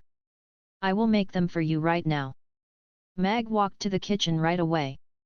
He came out with a pot of green tea, and poured 1 cup for Irina before going back to the kitchen to make the durian pizza. Irina propped her chin on one hand and watched Mag, whose back was facing her as he was busy in the kitchen, through the hot steam. A smile appeared on her lips. He looked so handsome when he was holding the sword. Yet, he was even more mesmerizing in an apron and holding a cleaver. He, indeed, is my man. Chapter 1413. Are your meal times here always so exciting? Backswing. Mag looked at Irina, who was swinging forward and backward like a tumbler. Irina would take a bite of the pizza whenever she swung backwards. It was similar to how Amy would sway left and right uncontrollably whenever she ate something tasty. "You can have one piece," Irina said to Mag hesitantly after looking at the half-eaten pizza. "I heard the amount that one could eat is linked to one's familial status." Mag sighed as he picked up a piece of pizza. Irina threw a glance at Mag before calmly saying, "In that case, you are only allowed to lick the plate." "Hey!" Mag was stunned. He felt as if he was shot in the heart by an arrow. Had his life reached such a difficult stage now? Why is Chaos City so actively promoting your so-called railway? Isn't it just a carriage that eats coal? Isn't a horse-drawn carriage the same too? Irina asked while eating. All the races are going to hold peace talks soon. If they could reach a consensus and extend the peace treaty, there wouldn't be any bad influence on Chaos City. However, if the peace talks break down, the Norland continent will be plunged into conflicts and wars again. Chaos City, which was built after the previous war ended, will be thrown into a very awkward situation. So far, the possibility of them re-signing the peace treaty is low. The several races that have become more powerful in the past 100 years want to redraw their territories again, or wipe out the few weak ones. Hence, Chaos City has to do something to change this situation. Laying the railway and trying to run a steam locomotive is a way to show the world a kind of possibility in the future. The travels and interactions between all the races would become smoother and easier. Economy would also take off following the laying of the railway. Apart from war, there are still other ways that all the races could grow and prosper, Mag explained. This was also the reason he gave Sheer the steam engine in the first place. Having a certain level of technology would solve the problems of poverty and traveling in this world, and conflicts would ease by a lot. Sounds like a good idea. But, the rulers are not going to give up the chance to rule the whole world simply because there's a new way to travel. Irina shook her head at Mag. They always use the flying steeds when they travel. This, indeed, is a problem. Mag nodded in agreement. However, we are not changing the mentality of the rulers, but the mentality of the normal people, who make up the majority of the population. War only brings harm and no benefits to them at all. They won't gain any benefits even if they're on the winning side, and if they're not willing to get stuck in the quagmire of war, then the possibility of the whole world sinking into a total racial war like it had 100 years ago will be greatly reduced. Irina looked at Mag and thought for a while before finishing the last piece of pizza in her hand. She smiled. "It sounds rather interesting. I will go have a trial ride when that train starts running." "Oh, yes. There are people sending some metal spare parts to the factory from noon today. They said you custom-made them. So, are those the machines you mentioned?" Irina suddenly remembered that. "Yes. Tomorrow, I will go to the factory and teach the night elves how to assemble the machines, and after they are assembled, we can start working." Mag nodded. The afternoon was over, and Mag cleared the table. Soon, Ferris and Camilla came. Mag wrote a notice about the new product on the announcement board before hanging it on the door. He had to complete the mission of selling 100 helpings of durian pizza. Everyone in Chaos City knew Mamie Restaurant now. It truly was the #1 restaurant. As for the Dukas restaurant, which used to hold the #1 spot, it began to fade into the background. There were people who separated the restaurants into two categories in Chaos City, Mamie Restaurant and others. And the huge fame brought a growing number of customers. The management of Aiden Square even created a small path in the green area in front of the restaurant to allow the line to extend into the square to facilitate the customers lining up. Furthermore, the popularity of Mamie Restaurant energized the boring southwestern corner of Aiden Square. Many of the old shops were bought with a high price, and new shops and restaurants began to open gradually. A new business circle hotspot had appeared. After all, those customers who were too late to join the line went to those restaurants, and they gained many customers through that. It's only 4:30 p.m. Isn't this too much? Tony stood at the restaurant and looked at the long line that extended into the square. He thought coming to line up 30 minutes in advance was enough to show his respect. He didn't expect that he'd still underestimate the coachman's words, "You have to go and line up early. Otherwise, you don't even get the chance to line up. I really want to find out if the taste justifies this long line." Tony strolled to the end of the line. He was rather calm as he wasn't hungry now. "Quick, hurry. The line is going to reach its limit soon. We can only eat the spicy hot pot tomorrow if we miss it." A group of people jogged past Tony, and ran toward the end of the line. "Such a hurry?" Tony frowned and looked behind him. There were still 10 odd people running toward him with a ferocious expression. Darn it! Tony began to hasten his steps instinctively. He couldn't help but start running frantically when he sensed the sounds of panting getting closer and closer behind him. He finally reached the end of the line, and stood in it before he breathed a sigh of relief. As expected, a pretty maiden walked over with a wooden plaque after 3 people joined the line after him. She asked that customer to hold the sign to show that the line stopped there. "Miss, are your meal times here always so exciting?" Tony asked Vanessa, who was panting in front of him. "We went out to play today, and didn't pay attention to the time, so we almost missed it. We usually come to line up 1 hour in advance so that we are in the front and get to the delicious food fast. I wonder if we'll still get the hot pot by the time it's our turn." Vanessa lamented as she looked at Tony, an energetic middle-aged demon. "Hot pot? Is a pot that gets hot by itself?" Tony was rather curious because it was his first time hearing this name. "No. It's a form of cooking. Is this your first time at Mamie restaurant? Then, you should try it. It's very delicious." Vanessa smiled and revealed a mouthful of beautiful teeth. Chapter 1414. Are the readers nowadays so terrifying? Lola threw a wary glance at Tony as she tried to get the princess to stand next to her, but the few lava demons who were standing in front of her seemed to be even more ferocious. So, after considering all the factors, she kept her silence. However, Abraham, who was standing in the other line, wasn't worried at all. He, too, loved the ambience in Chaos City, and Mamie Restaurant's ambience was like the epitome of Chaos City. It was an ambience that was further improved by the rules. The people were gathered here because of the delicacies. They put aside their own prejudices, accepted one another, and interacted as equals. Such an opportunity would never present itself in Rodu. Given Vanessa's and his status, nobody would talk to them as equals. He could see that Vanessa also enjoyed such a lifestyle.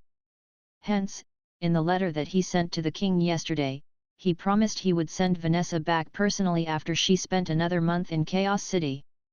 "Mister, you don't look like you are from Chaos City? Where did you come from?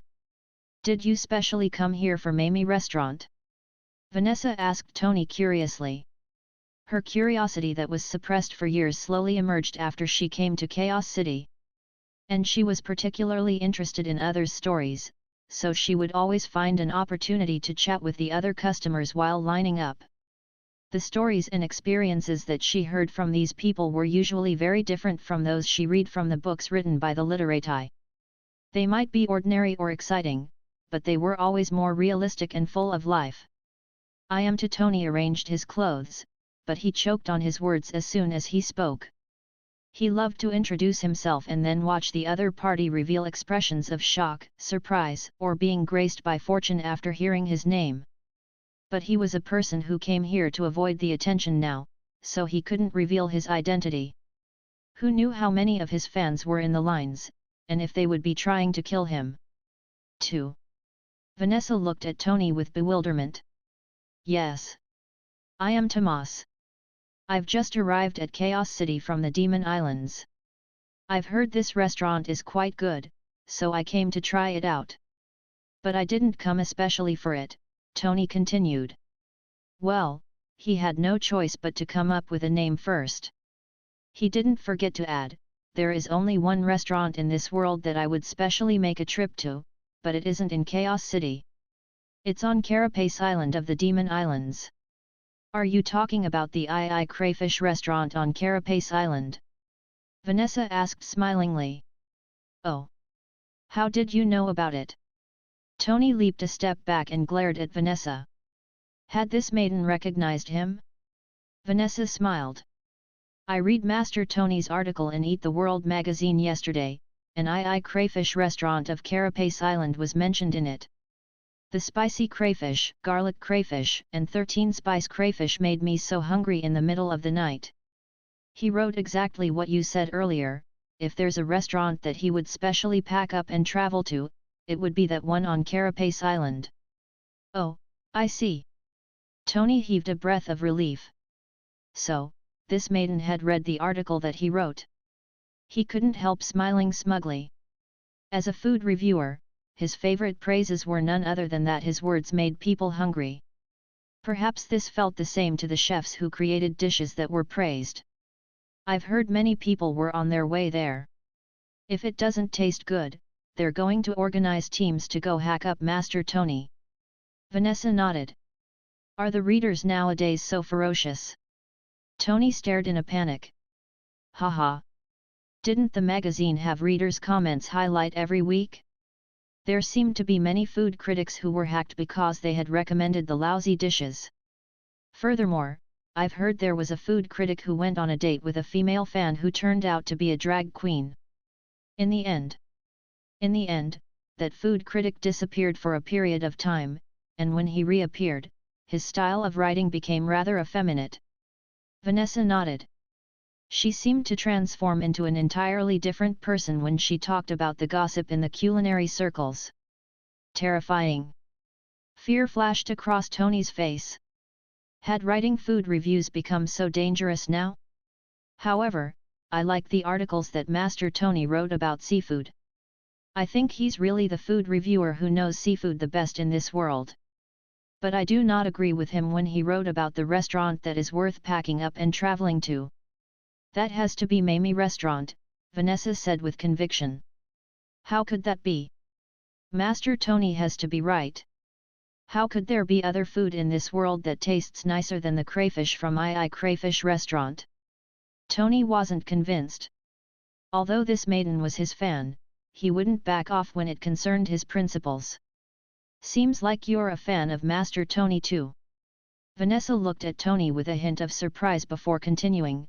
I feel Master Tony is very good, but his greatest problem is that he's very prejudiced against other dishes.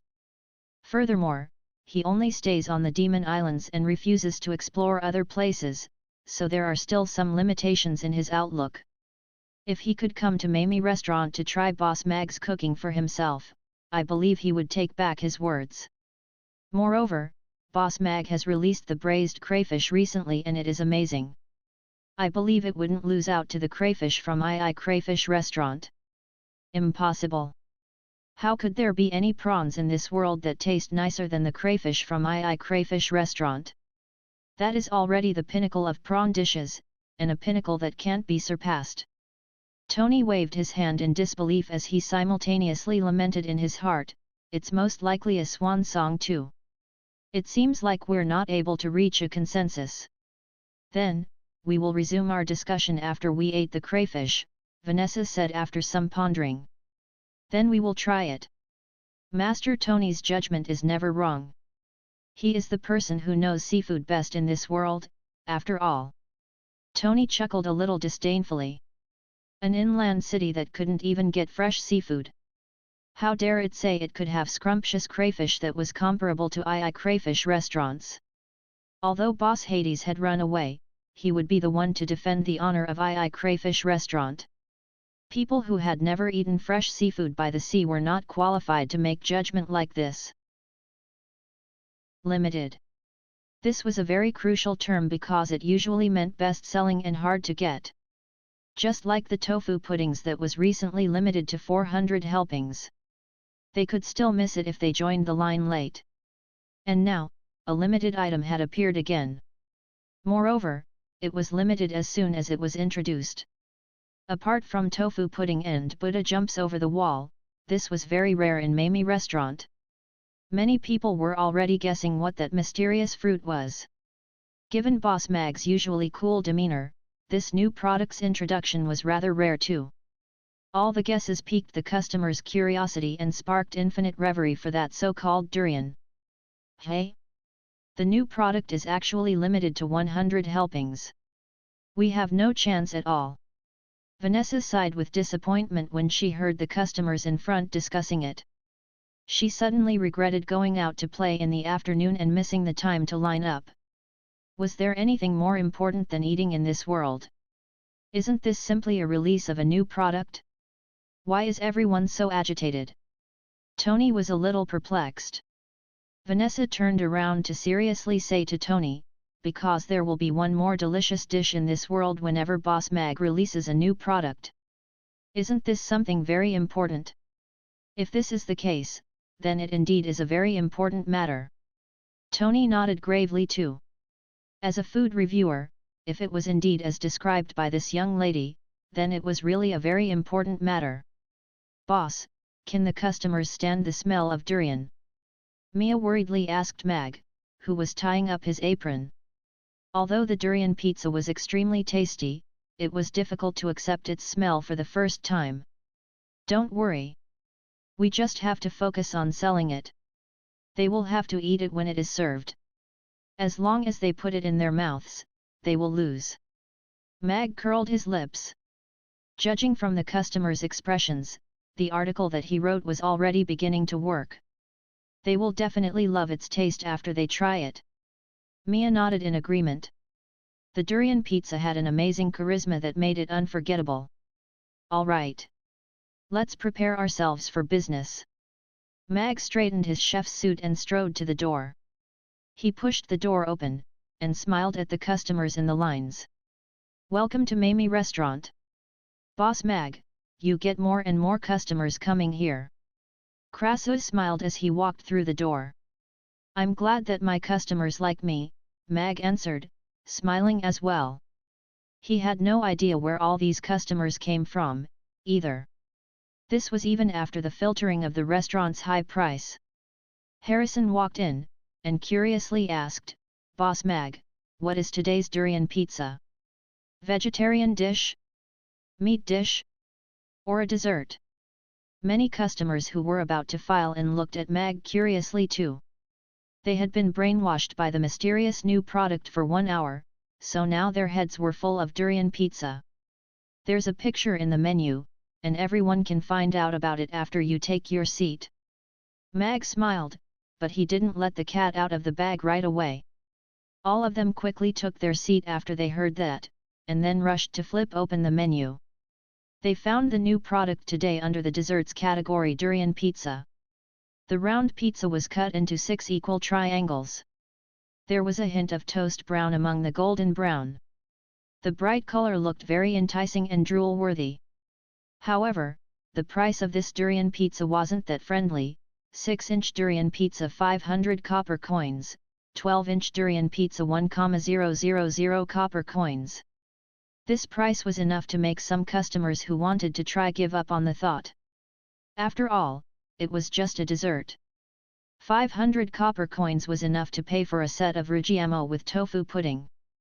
But this wasn't enough to stop the impulse of the majority of the customers trying to order it. Harrison looked up at Yabimiya, who approached him, and said, I want a 12-inch durian pizza, please. A 12-inch one is meant for 2-3 people. Are you sure you want to order the 12-inch durian pizza?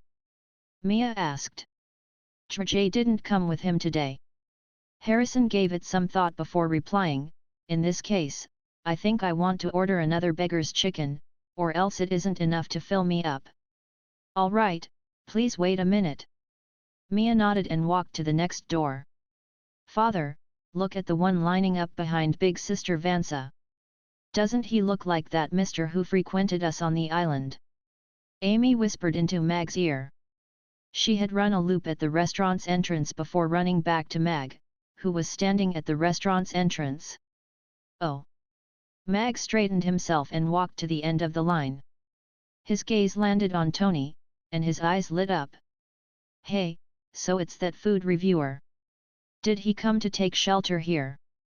Mag specially bought a gourmet magazine after he returned, and read Tony's article in it. Frankly speaking, it was rather well written, so it was normal that he was popular. He was different from the food bloggers like him who depended on his looks to survive in the trade. Of course, not everyone could depend on their looks for survival like he had. However, why did this critic who said that he would die on the Demon Islands, and never step out of the seafood holy land come to Chaos City? Mag turned, went into the restaurant, and told Yabimiya to sit the customer behind Vanessa in the alfresco area before telling Jane to stay in the restaurant during service and not go out. Their family of 3 didn't have to worry about being exposed, as they had disguises on. After removing the pincers and beard, who would know that he was Hades? Amy had changed her clothes too, so she wouldn't be recognized easily, either. As for Irina, she wasn't even in the restaurant right now. She had gone off to train the night elves again. Those elves who had been imprisoned and enslaved had never cultivated themselves before, so she had to teach them to cultivate and battle. Hence, Jane was the only point of penetration whereby they could be recognized. Of course, Mag wasn't too worried about Tony recognizing them. He had already thought up many excuses for Jane. If that didn't work, then he would have to silence him. To his colleagues in the same trade, Mag was still more merciful. Of course, his colleagues in the trade now were chefs. Chapter 1416. There are also times when Boss Mag fails. Although Mamie Restaurant would rarely go wrong with their new products, many customers would still be a little skeptical, and wait for others to try and give their reviews before deciding if they wanted to order it. That would obviously be the safer choice. Luna, are you all right? Vivian looked to her side at Luna, who appeared rather pale. Is your tummy still aching a lot? I'm fine. Luna shook her head as she pressed her tummy with her hands. Her forehead was seeping with perspiration. She bit on her lip so hard that it was turning a little colorless. Luna and Vivian agreed to meet up to shop and eat because they did not have lessons in the afternoon. However, ever since they started lining up, Luna's stomach had been in pain. It was a pulsing kind of pain, so intense that she could not stand properly. When they sat down in the restaurant, the pain was still a little overwhelming. It seemed like her period was about to come 2 days earlier this month. Ever since her period started when she was 14, she had been having colds and pains, and such symptoms had been going on even until now. Those few days every month would always be the most painful period. Therefore, she would always take leave on her period to lay at home with a hot water bottle the entire day. After the most painful 2 days, she would go back to class all energized. Why don't we head back first? You don't seem quite well. Vivian helped Luna wipe away her cold sweat with a handkerchief. Both Luna's hands and forehead were icy cold, and even her expression didn't look too good. She knew about Luna's condition. However, she did not say anything about it just now when they were lining up. Now, after sitting down, Luna really could not endure any more, and let it show in her face. Vivian could not bear to watch her like that, so she wanted to quickly send her home to rest. No. Didn't you just order the durian pizza? You always love Mr. Mag's new products. It's such a shame to leave now. Luna shook her head and forced out a smile. I'm all right. I'll be fine after a while. Vivian felt a little helpless seeing Luna's obstinacy. She quickly raised her hand to beckon Mia over, and requested, Big Sister Mia, could you please get me a glass of warm water? Luna isn't feeling very well. All right, hold on. Mia looked at Luna, who was not looking too good, and quickly nodded before going into the kitchen. She quickly came back out with a glass of warm water, and placed it in front of Luna. Thank you, Luna thanked. She reached out for the glass of water, and the warmth from the glass dispelled much of the chill within her. The pain also felt more bearable. Do you feel better? Vivian asked nervously. I'm fine. I'm already used to it after so many years. You know it too. Vivian glared at her, and self-reproachfully said, I'm worried precisely because I know. The pain is enough to kill you. If I'd known your period would come today, I wouldn't have asked you out. I'll sleep when I go back later. I'll be fine tomorrow, Luna said with a gentle smile. Vivian looked at Luna. Her heart ached for her, but there was nothing she could do. Even the doctors did not know what to do about it. They always said it was because of her body constitution, so all she could do was endure the 2 days, and all would be fine. However, there would be no way of solving it. Therefore, she was just going to grab a bite and send Luna home to rest as soon as possible. Amy came over to greet Luna and Vivian. After that, she ran over to play with Ugly Duckling. Teacher Luna didn't seem quite well, Mia prompted as she walked into the kitchen to take the food out. Mag turned back to look in the direction of the dining area upon hearing that. He saw Luna holding a cup with one hand and pressing her tummy with her other hand, looking very pale. She appeared very unwell indeed. Mag clicked open Luna's information, which he skipped, and saw that her condition was getting worse. Mag thought for a while, and asked, Did Teacher Luna order pizza? Yes. A 12-inch pizza. Mia nodded. Ding. The timer rang for the oven just at the same time. Serve the other customers' pizzas according to the sequence. Pass this one to Teacher Luna first. Mag pulled out the durian pizzas from the oven. He had baked 8 12-inch durian pizzas all at the same time in the oven. All right. Yabimiya nodded. She covered the durian pizza and brought it out, serving them to each of the customers and the 8th one to Luna. 12-inch durian pizza. Please enjoy, Yabimiya said with a smile before lifting the cover. A rush of steam together with the rich smell of durian and butter started wafting across the enclosed space. This smell. Vivian and Luna pinched their noses upon smelling the weird smell, just like the other customers who received their durian pizzas. The customer at the side was even more exaggerated. He leaned back suddenly, and fell backward together with the chair. Even when lying on the ground, his face was still filled with horror and shock. Many customers jumped straight up from their chairs, and retreated away from the dining area to take in huge gulps of air. Isn't that a little over the top? Could it be as smelly as stinky tofu? Would you pay 1,000 copper coins for something that's inedible? The other customers watched on curiously.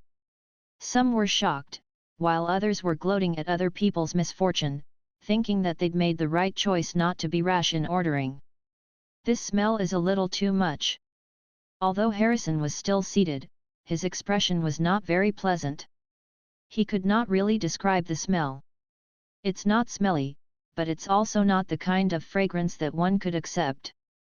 In any case, it's a really awkward smell. Could there also be times when Boss Mag fails? Vivian could not help muttering under her breath when she looked at the pizza, even though she was still seated.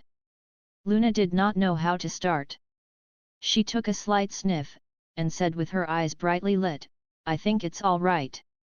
It's a very nice golden brown, fresh from the oven. It looks very appetizing, and when you take a good sniff, it's actually a very peculiar fragrance that has a tinge of buttery smell. It should taste very good. Really? Vivian released her nose a little and took a little sniff. After hearing what Luna said, it did seem that the smell was not that bad after all. However, she was still a little unwilling to try such a strange-smelling pizza. I didn't really want to eat this, but the smell made me a little hungry. Let me give it a try. Luna took a slice of the pizza after seeing Vivian's reaction. She pulled it upwards, and a long string of yellow was pulled out. From the cross-section, one could see the thick durian meat on the pizza that made up more than half of the pizza's thickness. The smell wafted over together with the heat, and that made her forget her pain momentarily. I'm taking a bite, Luna told Vivian before biting into the pizza.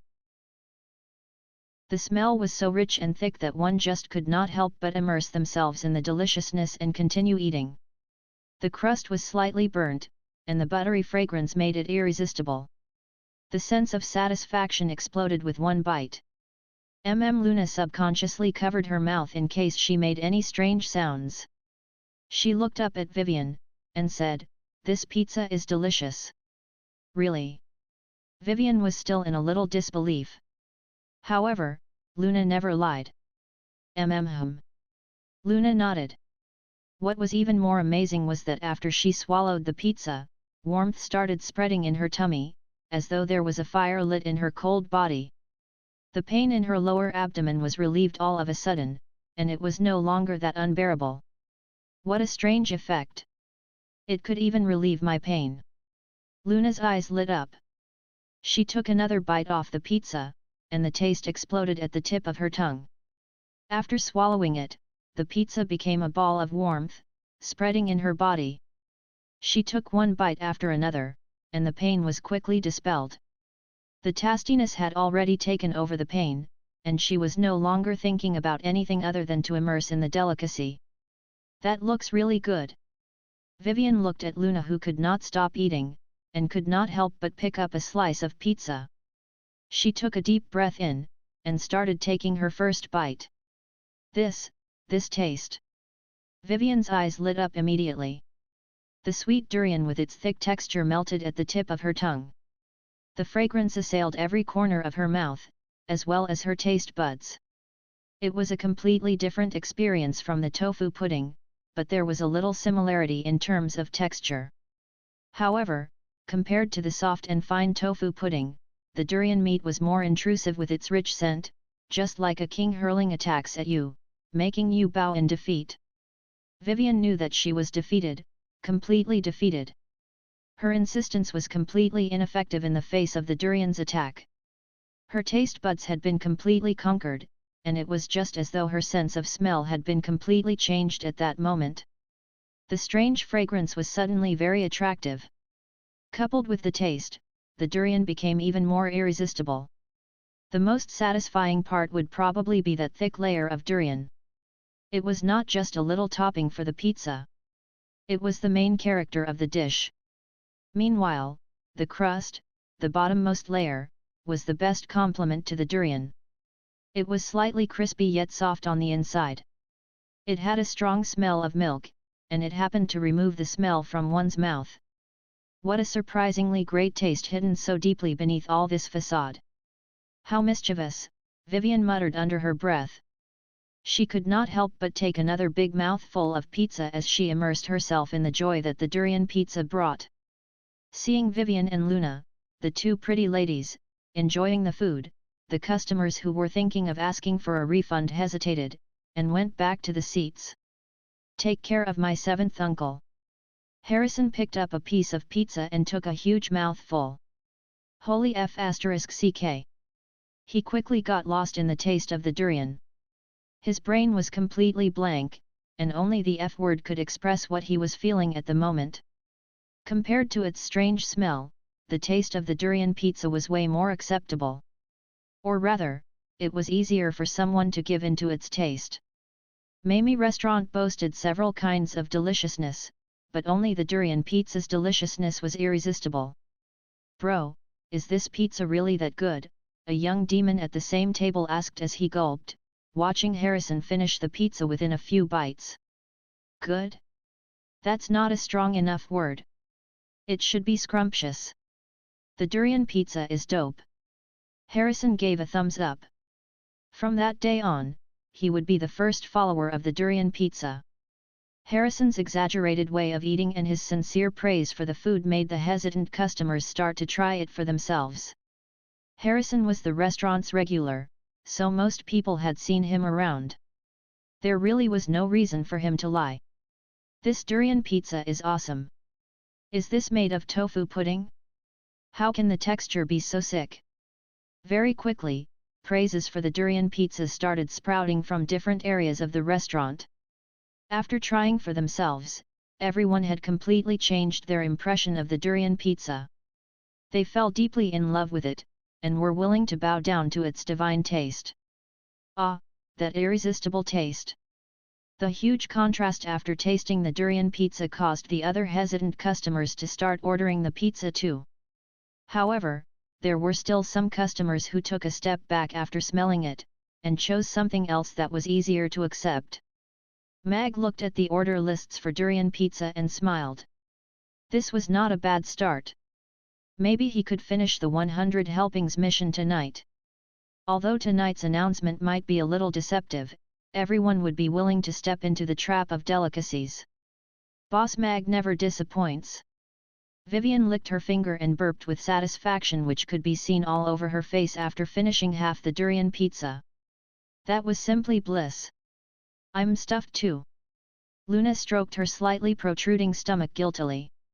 Suddenly, she froze. What's the matter? Does it still hurt? Vivian suddenly remembered that Luna's tummy was hurting. However, because she was too busy eating, she completely forgot about it. No, it doesn't hurt anymore. I don't feel the pain after eating this pizza. Luna shook her head in amazement. Really? Vivian grabbed Luna's hand in shock. Her hands, which had been cold just now, were very warm. Vivian's eyes lit up. It's really the case. Even your hands are warm now. I didn't think that this durian pizza could have such a miraculous effect. Yet. That's a first. Luna nodded. She had been tortured by this symptom for years, and didn't think that half a durian pizza could successfully suppress it. Boss Mag really is a god of cookery, doctor of strange ailments. Should we give him a gynae god signboard? Vivian whispered to Luna. Don't do it. Otherwise, I wouldn't know how to face Mr. Mag in the future. Luna glared at Vivian. All right, all right. After all, our teacher Luna still has to maintain her elegant teacher image in front of Boss Mag. Vivian nodded with a smile, and said, why don't we do this? Let's come over for the durian pizza again tomorrow. We'll have it for 3 days in a row, and see what effects it has. If this was the Demon Islands, he wouldn't need to line up. The restaurant owners would all welcome him in with open arms. This was the first time in his life he lined up for so long. I've counted. It might probably take another half an hour before it's our turn. A pity we would only be left with half an hour to eat. I guess we wouldn't be able to try the hot pot today. The new product would definitely be sold out already. Vanessa craned her neck forward to look as she stood on her toes. She looked energetic, and didn't seem to think that lining up was very tough. It was just a pity that she could not get to enjoy the hot pot and the new product. Meanwhile, Abraham hung his head low as he nodded off. He was slowly moving forward with the line completely unconsciously. Half an hour, Tony glared at the calm customers in the line. Even the temperamental demons were lining up obediently. He could not help but diss in his mind, I'll see what's so special about this restaurant that can make so many customers line up and wait willingly. Also, the crayfish. Humph, how can there be crayfish better than those at II Crayfish Restaurant? Around half an hour later, they could finally see the front end of the line. Yabimiya looked at Vanessa, as well as the demons behind her, and came out to greet them with a smile. She guided them to a table outside the restaurant, and said, there are currently no tables available in the restaurant, and we have already stopped taking in new customers at the designated hot pot area, so please take a seat here. Take a look at the menu to see what you want to order. Big Sister Mia, do you still have the new product launched today? Vanessa asked excitedly the moment she took her seat. We're already completely sold out for the 100 durian pizzas. If you want to try it, you can come over earlier tomorrow. Yabimiya shook her head slightly. Then is there no more tofu pudding as well? Yes, the tofu pudding is sold out as well. Yabimiya nodded. Ah, it's true that you can be late for anything, but you can never be late to eat at Mamie Restaurant. Vanessa sighed. She felt as though she had missed out on a priceless treasure. Tony joined tables with Vanessa. Although he still found it a little strange to dine outside the restaurant since the restaurant was so beautiful, There were quite a lot of open-air restaurants on the Demon Islands, so he did not think much about dining outside. Tony reached for the menu and flipped it open. His gaze fell on the pictures in the menu, and his eyes lit up immediately. There was a picture of every dish, and the image was very realistic, as though it was captured by a photo stone. Just the picture of the food alone was enough to work up an appetite. What shocked him the most was the price of the dishes. He glanced through the prices, and the cheapest dish was the soybean milk, which cost 100 copper coins. The most expensive dish was the Buddha jumps over the wall at 10,000 copper coins. 10,000 copper coins. Tony's eyes widened as he stared at the price in disbelief. The food in this restaurant was so expensive. He had never seen a menu like this in all his years on the Demon Islands. What a rip-off! I can already have a spicy crayfish at the Demon Islands with 100 copper coins, but here I can only get a bowl of soybean milk, Tony grumbled under his breath. Actually, he was not short on money. As a highly paid gourmet, he had enough money to order everything on the menu, but he just felt his heart ache a little for his wallet. His gaze landed on the braised crayfish, the bright red crayfish with huge pincers in the image, and his eyes lit up. Surprised, he said, "Isn't this the same crayfish as the one in II restaurant?" After that, he looked at the price. Braised crayfish 1,000 copper coins for one. That's a good 10 times more expensive. Vanessa looked at Tony with a smile as she asked, "Mister, what do you think? Don't you think the price Boss Mag set for the crayfish is super reasonable?" Reasonable? Hat. The crayfish on Carapace Island is 10 times cheaper. Tony rolled his eyes. But this is Chaos City. It's a landlocked place, so it's super difficult to have fresh seafood here.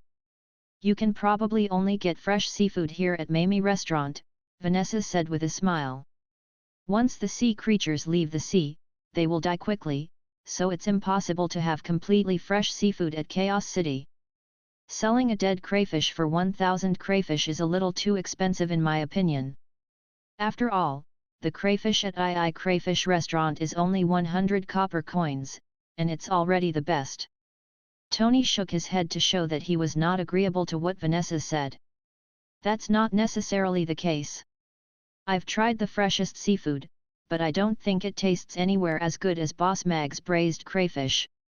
I think 1,000 copper coins are really worth it. Besides, I don't think Boss Mag's braised crayfish would be worse than the crayfish teacher Tony recommended, Vanessa insisted. After that, she looked at Yabimia, and said, "Big sister Mia, I'll have a braised crayfish, and then a large insanely spicy grilled fish. Then I'll also have a taste of this crayfish." Tony was a little indignant about it, so he also ordered one crayfish. He saw beer at the drinks section, and ordered a pint of cold beer to see if the beer in this restaurant could be on par with that of II Crayfish Restaurant. Abraham, who was thinking of what to get for dinner, suddenly sat up straight when he heard Vanessa's order. He pulled a face, and told her, "Insanely spicy again. Let's discuss this first. You just had the insanely spicy hot pot yesterday. We might not even be able to take the super spicy, but the insanely spicy level is the best. Especially the feeling where your tongue gets all tangled up from the spiciness. Don't you find it especially interesting?" Vanessa looked at Abraham innocently. "It's not interesting at all. All I feel is that my butt is no longer mine." Abraham looked up into the sky, and he suddenly missed the Vanessa who was still undergoing treatment for her teeth. Middle-aged men like him should not be taking things that were insanely spicy. Insanely spicy. Tony was rather curious about the flavor. "Mister, have some later too. It's a flavor that Boss Mag created. I heard that real men take on the insanely spicy level. Do you want to give it a shot?" Vanessa asked with a smile. She added, "Most people wouldn't dare to try it. Hee hee. It's just a little spicier." "Easy," Tony said relaxedly. What a joke.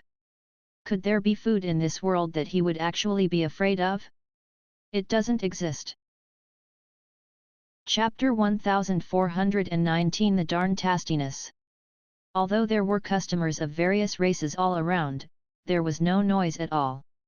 Even when the demons and dwarves were chatting, their voices were very hushed and soft. Eating at a place like this would make one feel very relaxed. This was not something one would find in other restaurants. "Hello, this is the braised crayfish you ordered."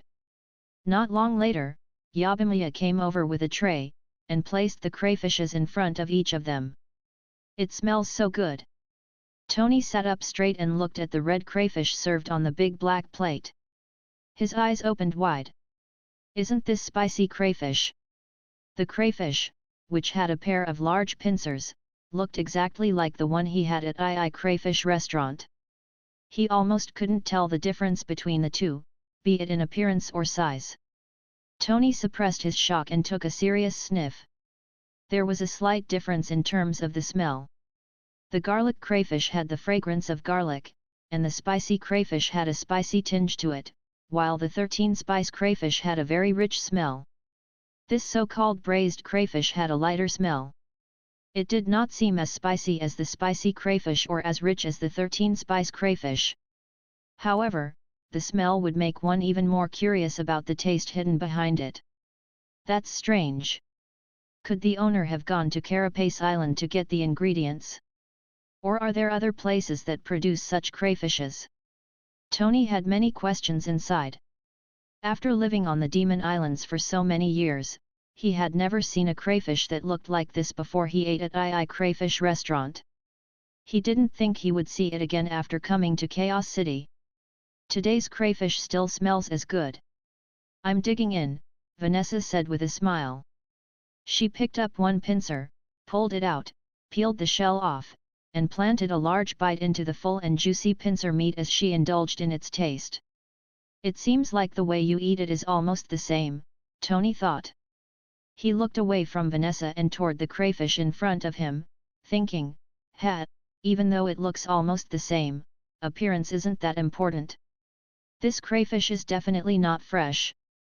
It can never be on par with the one made by Boss Hades." Tony reached for the crayfish's head with the mentality of just giving it a try before throwing out sarcastic remarks. "This smell!" A rich scent wafted over, making Tony's eyes open wider. It was an unexpected fragrance. After that, he put the crayfish head to his mouth and sucked on it. "Oh! This darn tastiness! How can this crayfish butter be so sweet and delicious?" Tony was filled with shock. He looked at the crayfish's head in disbelief. The crayfish butter melted in his mouth, and it did not have any fishy smell. It was fresh and sweet, with a tinge of spiciness. The fragrance of the entire dish was perfectly brought out in this mouthful of crayfish butter. Fresh. It was the most direct and best way the word was presented. As a self-proclaimed best gourmet who knew about seafood, Tony knew very well that the crayfish was absolutely fresh when it was cooked. It was so fresh that it was still waving its pincers right before it was put into the pot. Other than that, the taste of the dish also caught him by surprise. It was different from the garlic flavor of the garlic crayfish and the fragrance of the spicy crayfish, and it was even more different from the rich layers of flavors of the 13-spice crayfish. This braised crayfish gave him a different feeling. The spices and the tastiness of the crayfish were trapped within the meat of the crayfish. Only when one broke open the hard shell could they enjoy the tastiness within. It was a surprising taste. How can this be so delicious? Even though there was a slight difference in its taste and cooking method, this actually is comparable to Boss Hades's. It was a complete change of mindset that he had before. After finishing the crayfish butter in the head, Tony pulled out one pincer, and took a bite from it. The meat was springy, and had a distinct freshness that came from the sea, so Tony was even more certain that this crayfish could not get any fresher. It was not even an exaggeration to say that this crayfish was just fished out of the sea. The fresh crayfish meat was soaked in the gravy, bringing out the freshness completely. It was completely different from its dry appearance. One bite into the meat was enough to send the gravy squirting around. "Love it." Tony only had one thought left. That was to continue taking bite after bite to satisfy his indulgence. After finishing the 2 pincers, he took a mouthful of the beer. That was simply sick. "Mister, how is it? Isn't Boss Mag's crayfish super good? Isn't the crayfish super fresh?" Vanessa asked with a smile.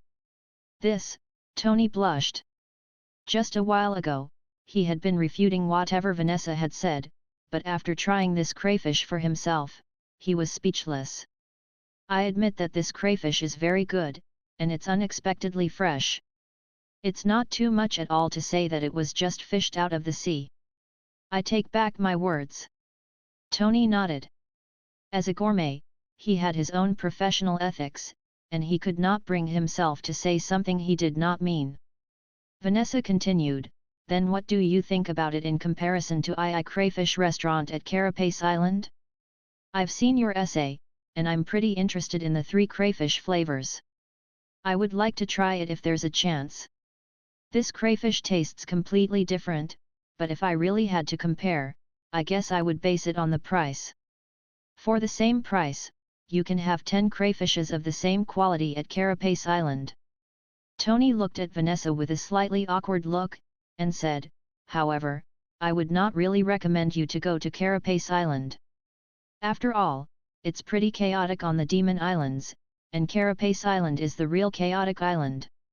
It's not really a place a pretty young lady like you should go to." He was afraid that this young lady would join the mob to slaughter him.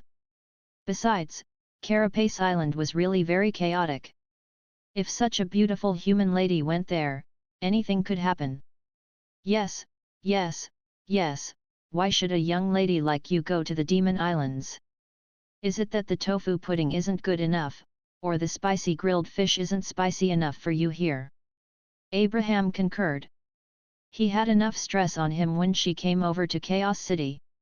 If she were to go all the way to the Demon Islands, the king would probably tear him apart. "Really? I don't think so. Before I came over to Chaos City, I also heard that it was very chaotic in Chaos City. But after coming over, I realized that this place is pretty good.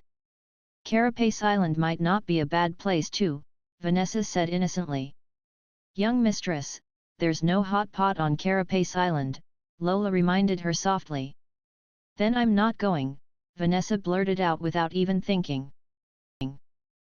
Feels like crying. After II Crayfish Restaurant had disappeared for no rhyme or reason, he was still lamenting that he could no longer have such delicious crayfish anymore. He didn't think that after leaving the Demon Islands, he could have an equally delicious braised crayfish here. To be honest, this crayfish was on par with the spicy crayfish, garlic crayfish, and 13 spice crayfish. If he was not on the run right now, he would definitely write an essay about this crayfish tonight. Tony put down the empty beer mug, and curiously asked Vanessa, "Is seafood so readily accessible over here?" The crayfish was way too fresh, and with so many customers ordering it, where did the large amount of fresh crayfish come from? Also, is the beer a specialty here? He found this beer very familiar. It was very similar to the beer at II Crayfish Restaurant. When he was eating the crayfish and sipping the beer just now, there was a moment he thought he was back at Carapace Island. "I don't know about the seafood, but I don't suppose it's very easy to get it. As for the beer, I don't drink, so I don't know if it's a specialty here. Is it good?" Vanessa shook her head. She looked at Tony's beer mug curiously, looking as though she wanted to give it a try. "It's not. It's bitter. Children should not drink it," Abraham answered her. He would never let Vanessa try drinking. "Really? But everyone seems very happy when they drink." Vanessa did not really buy it. Adults go through all sorts of hardships and bitter suffering. The bitterness of beer is nothing compared to all those, and that's why drinking some would make them feel a little better, Abraham said calmly. "Alcohol is something meant for adults. If children drink it, they won't grow up," Tony added. "All right. I think I should stick to fruit juice." Vanessa nodded, and looked at the beer as a sly thought flashed across her mind. The insanely spicy grilled fish. Yabimiya cleared everyone's plates, and quickly served a huge grilled fish. What is this? Why does it sting my eyes so much? Tun leaned back the moment he felt the heat surge towards his eyes. The spiciness and sting made him tear uncontrollably. Abraham, who was sitting at the side, had long shifted back a little. He looked at the spicy grilled fish as though he saw the devil. Something deep within his soul started shaking. His weak, fragile soul, could it go through one more round of torture? Vanessa, on the other hand, leaned forward happily and took in a deep whiff. She smiled happily, and told Tony, "This is the insanely spicy grilled fish. It's super duper good. The fish is so huge, have some with us, mister." Tony waited for the sting in his eyes to subside a little before looking at the grilled fish that was covered with red-hot chopped chili. He could already feel his throat burning before he even ate the fish. Do the people in Chaos City eat chili like that? Even the spicy crayfish that he thought was unbearably spicy was nothing compared to this. It really was his first time seeing a dish that could sting his eyes with just the smell alone. "Don't tell me you don't dare to eat it." Vanessa blinked. "How is that possible? This level of spiciness is just normal for us demons," Tony scoffed.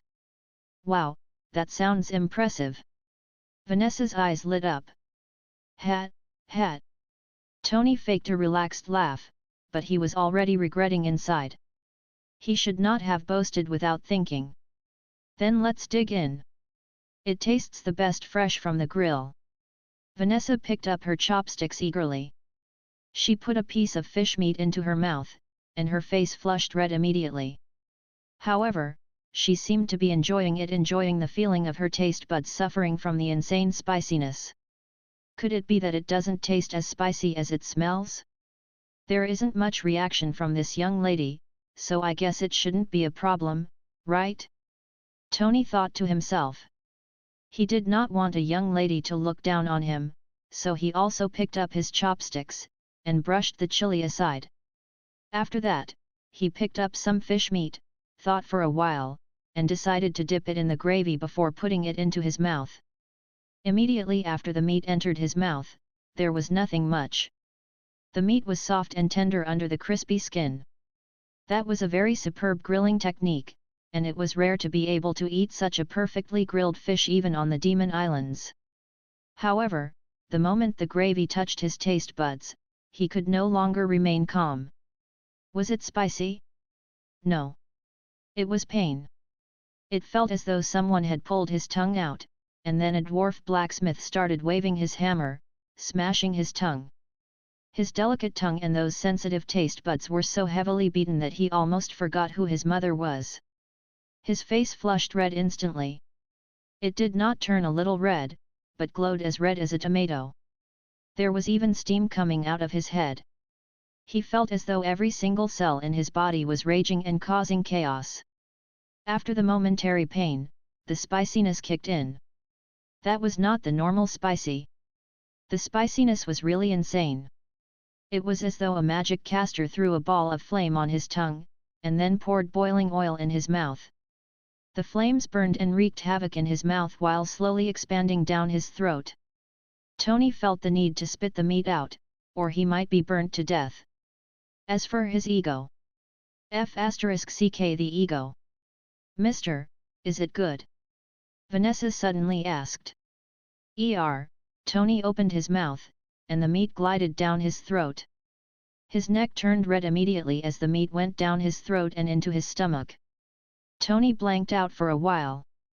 After that, he picked up Abraham's beer, which was at the side, and took 2 large mouthfuls. Next, he even chewed on the ice in the mug and swallowed it before feeling a little better. The clothes he was wearing were already completely drenched in sweat, and he was dazed. Abraham raised his hand as he looked sympathetically at Tony, and told Mia, 2 more pints of chilled beer. Wait, how can such a scary level of spiciness exist in this world? Besides, why can this young lady enjoy it so much? This is not the normal standard of spiciness a demon can take. Tony looked at Vanessa in shock, and felt as though he was cheated. Feels miserable. Feels like crying. Crying. Chapter 1421 Tossing You, Ugly Duckling. Vanessa's eyes lit up, and she continued, then you should have more of it. My uncle and Lola can't have too much of this. I usually eat half of it by myself, which is no fun at all. That's right. Go for it. Vanessa picked up the chopsticks, and continued to immerse herself in the grilled fish. Let us encourage each other in our endeavors. Abraham lifted his glass at Tony with a touch of sympathy in his eyes. Tony picked up his mug, and gulped down a big mouthful of ice-cold beer. He didn't feel like talking. Tony finished this dinner in the midst of pain and enjoyment. However, frankly speaking, after getting over the initial pain of the insanely spicy, he could taste the scrumptiousness of the grilled fish gradually at the end. The crispy fish's skin, tender and fresh meat, and those condiments that were soaked with the gravy were all exquisite and heavenly. Tony had to admit that none of the grilled fish that he had eaten before was comparable to it. If the insanely spicy was changed to normal, he should be able to taste the scrumptiousness of this grilled fish more delicately. There are indeed very good reasons that this restaurant is so loved by its customers and praised by so many of my colleagues. Tony pondered. Be it the restaurant's environment, ambience, or taste, this was the best restaurant that he had ever seen. Bill, please, Abraham said. Anna came over with a small box. Abraham smiled. I will pay for everything on this table. Anna thought for a moment before saying, 4 braised crayfish, 1 big grilled fish, 6 mugs of beer, and 4 cups of fruit juice. The total is 8,800 copper coins. Abraham dug out 8 dragon coins and gave them to Anna. Keep the change. Anna looked at the dragon coins and pondered before saying, you need to pay me another 800 copper coins. Hey! Abraham was stunned, and then blushed as he swiftly took out another 2 dragon coins. My arithmetic skill has deteriorated ever since I'm getting older. You may keep the change now, thank you. Anna nodded slightly while she kept the coins, and walked to the next paying customer. Thank you for paying. Tony nodded at Abraham. He saw a kindred spirit in him as they were both middle-aged men who were tortured by the insanely spicy level. Even though Tony was still curious about the boss of this restaurant, he only wanted to return to the hotel to have a hot water bath now and change into comfortable clothes. Hence, he got up, bid farewell to Vanessa and the rest, and left. Rena, is your mother getting better? Mag asked Rena, who was tidying up the stove after the dinner was over, as he removed his apron and hung it on the peg.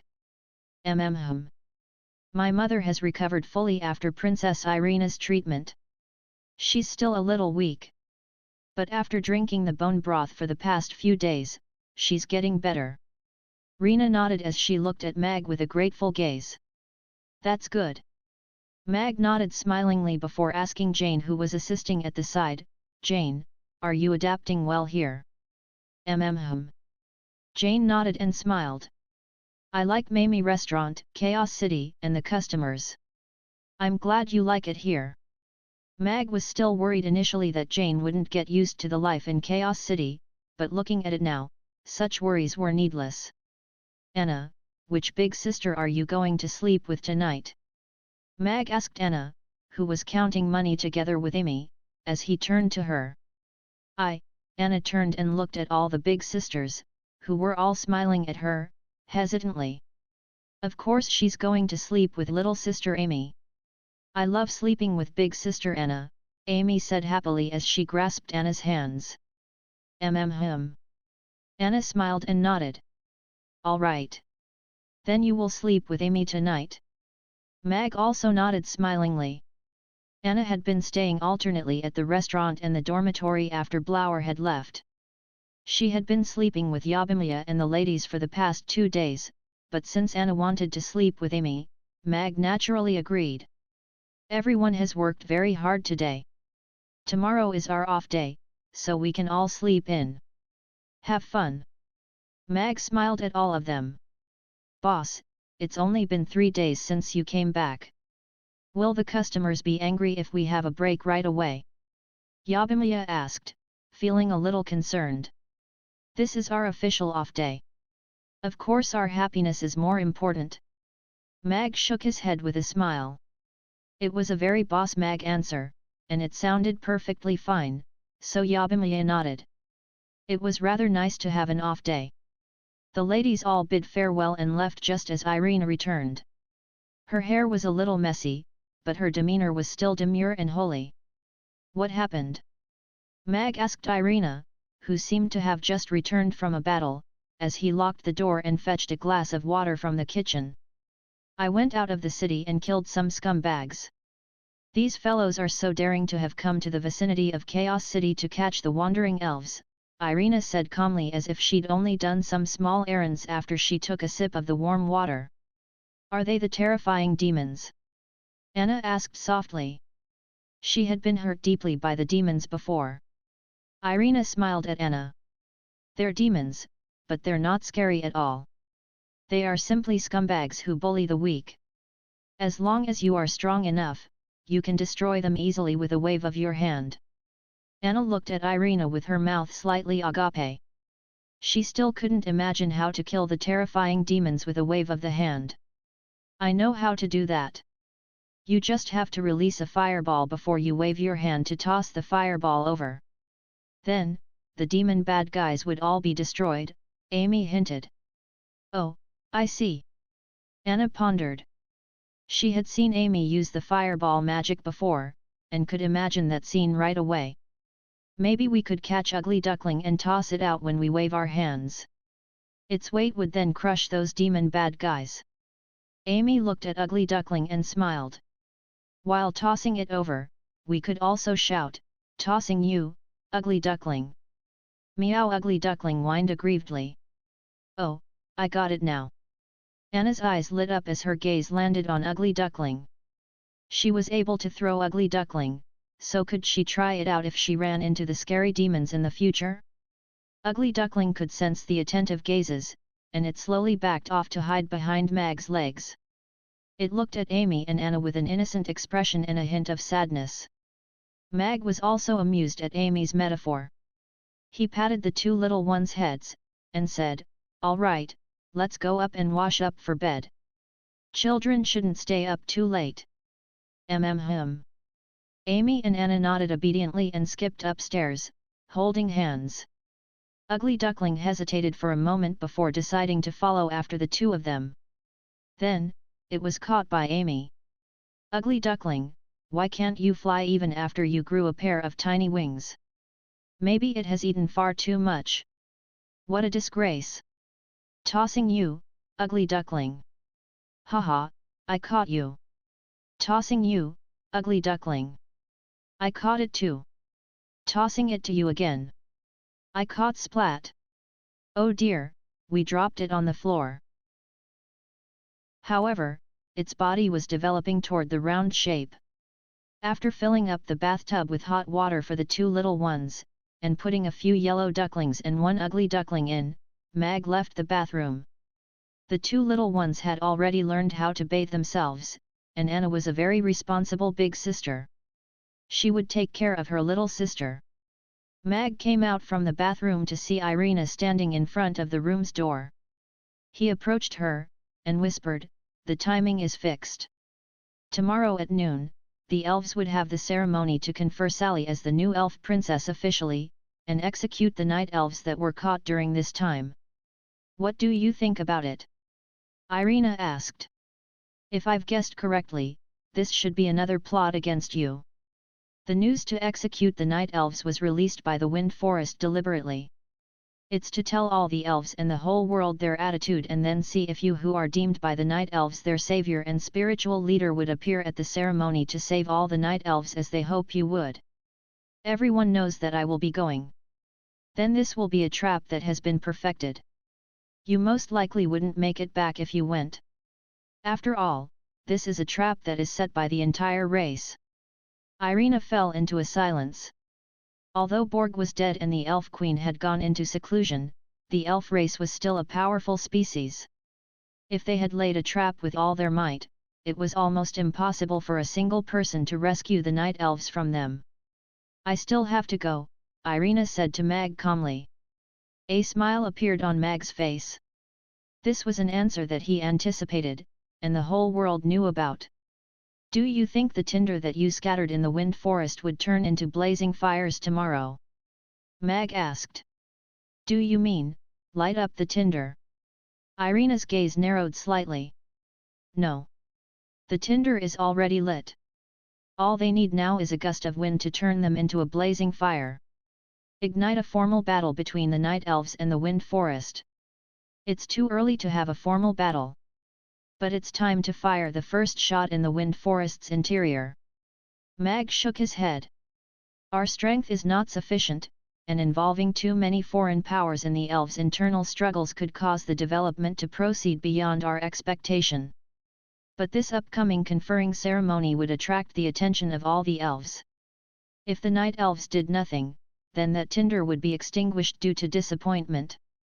You and the night elves have to show your attitude and lead the elves who were scattered among the forest into a formal uprising.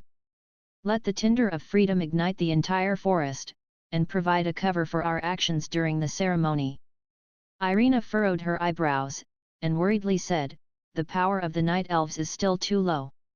The power of the peasants' elves is far too weak compared to that of the ruling class. Asking them to start a resistance now may cause casualties in vain. Revolution has always been bloody. Moreover, you shouldn't underestimate the yearning for freedom from all walks of life. Elves from different castes would only be able to join the ranks in the fight for freedom if the revolution breaks out completely in the wind forest. The night elves would then be able to get stronger in the bloodshed. Mag shook his head and smiled. Shirley and Sally are the best examples. Although they are from noble families, they are full of sympathy for the lower caste elves, and are willing to dedicate their lives for the freedom of the whole elven species. I need to go out for a while. Irina pondered, and then disappeared with a flash of green light underneath her feet. System, calculate for me. If we accelerate the mobile restaurant to its maximum speed and then crash it to the ground, what kind of energy will it produce? And what level of damage would it cause if we translate it to the level of magic attack in this world? Mag asked in his brain. Wastrel. The mobile restaurant is such a sophisticated object, how could you use it like that? This is a high-tech existence that could exchange for an aircraft carrier. The system's agitated roar appeared in Mag's brain. It's fine that we don't crash it. Then, you will sell me a few missiles that could aim wherever I want. Mag raised an eyebrow. His heart was also aching at the thought of using the supersonic and space-altering mobile restaurant as a missile too. Host, please retract your unreasonable request. The missiles shouldn't appear in this world, as it will cause a confusion in the power system and a series of severe problems. Then continue to calculate that earlier question. If I am going to die, then a confusion in the power system would not matter to me anymore. You can't be making me start all over again, right? I have to be alive to utilize the mobile restaurant. Mag pursed his lips. The system fell into silence for a while before a row of small words appeared in Mag's brain. The impact shock wave that could be created by the mobile restaurant traveling at the speed of Mach 5 crashing into the ground and the explosion of the restaurant's internal nuclear device is equivalent to the immense damage created by more than 10 10th tier magic casters doing a combined attack. It would cause a severe environmental deterioration within a diameter of 5 kilometers. The host has to proceed with caution. This is really a big killer move. Mag's eyes lit up. But this was an indiscriminate attack that was highly damaging, so he couldn't use it unless he really had to. Furthermore, what bothered Mag the most was that he had such a great killer move, yet he couldn't use it to threaten others. The others also wouldn't believe that he had such a big killer move. If only I had 2 mobile restaurants, Mag lamented. He could bomb one to let the people know its power, and his threat would sound more convincing after. Besides the mobile restaurant, Mag could only think of Lantist right now. However, he had already asked them to send all their powerhouses to help save the Night Elves earlier. Hence, asking them to enter the Wind Forest to fight it out with the Elves would have way exceeded their initial promise. I can only hope that the tinder of freedom that the Night Elves had been spreading is enough to create the sparks. Otherwise, this could probably be a dark day for the Night Elves, Mag thought. Father, we're done. Amy, wearing a towel, opened a crack in the door. Ugly Duckling poked its wet head out and shook hard. It crouched there licking its wet paws with an aggrieved expression. All right, I will blow dry your hair for you.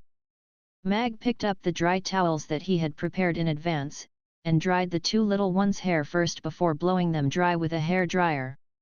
Amy, with her silver hair loose around her, hugged Mag's arm as she whined, "Father, can we sleep with you tonight? Big sister Anna and I would like to listen to your Nezha story. Birth of the Demon Child."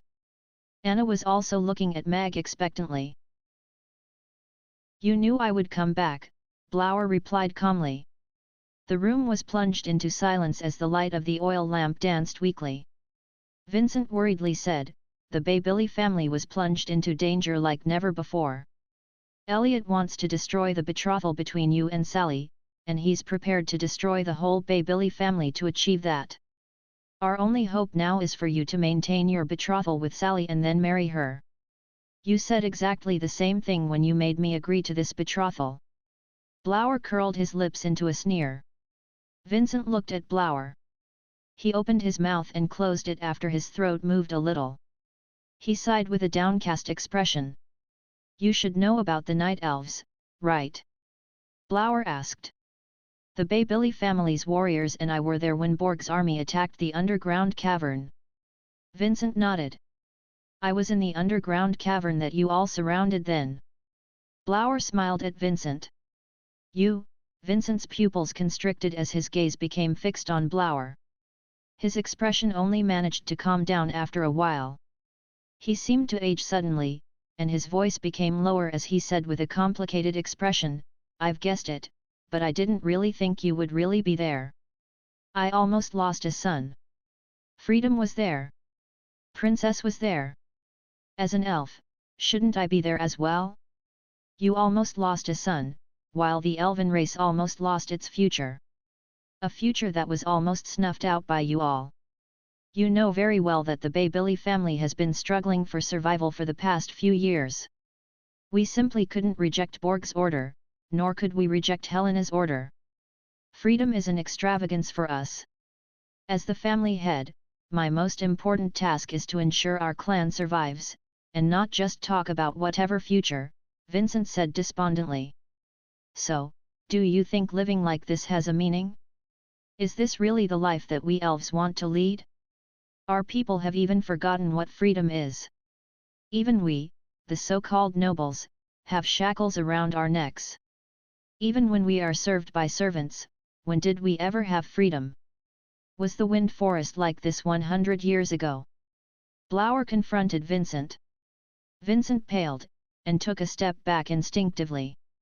100 years ago, the elf race had paid a terrible price to chase the invading demons out of the Wind Forest, and then build the current Wind Forest under the planning of the Elven Queen and the High Priestess. At that time, no elf could have anticipated that the elf race would become like this. The elves who had always pursued freedom even during the horrifying war were all turned into slaves by the decadent practice and the system that shackled them. Yes. Even he, who was the leader of a clan, was still living in fear. This kind of fear didn't originate from external enemies, but from his own people who had fought with him in battles before. Everyone was living in desire and fear, struggling and fighting with one another.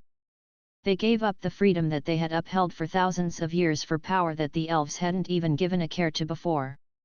Recently, the youngsters are beginning to behave mysteriously. They would gather secretly after everyone is asleep and talk about freedom with a glow in their eyes. Vincent looked up at Blower. "Their expressions are exactly like yours." Blower narrowed his gaze slightly, and clenched his fists instinctively. "Helena has caught many young people recently. She calls them traitors and Night Elves infiltrators. She also issued secret orders to each aristocrat's territory to catch whoever talked about freedom and lock them up in the dungeon. Vincent glanced at Blower's fists, and continued, "Tomorrow, on Sally's conferring ceremony, these young people would be publicly executed to shock and awe those elves who are ready to make trouble."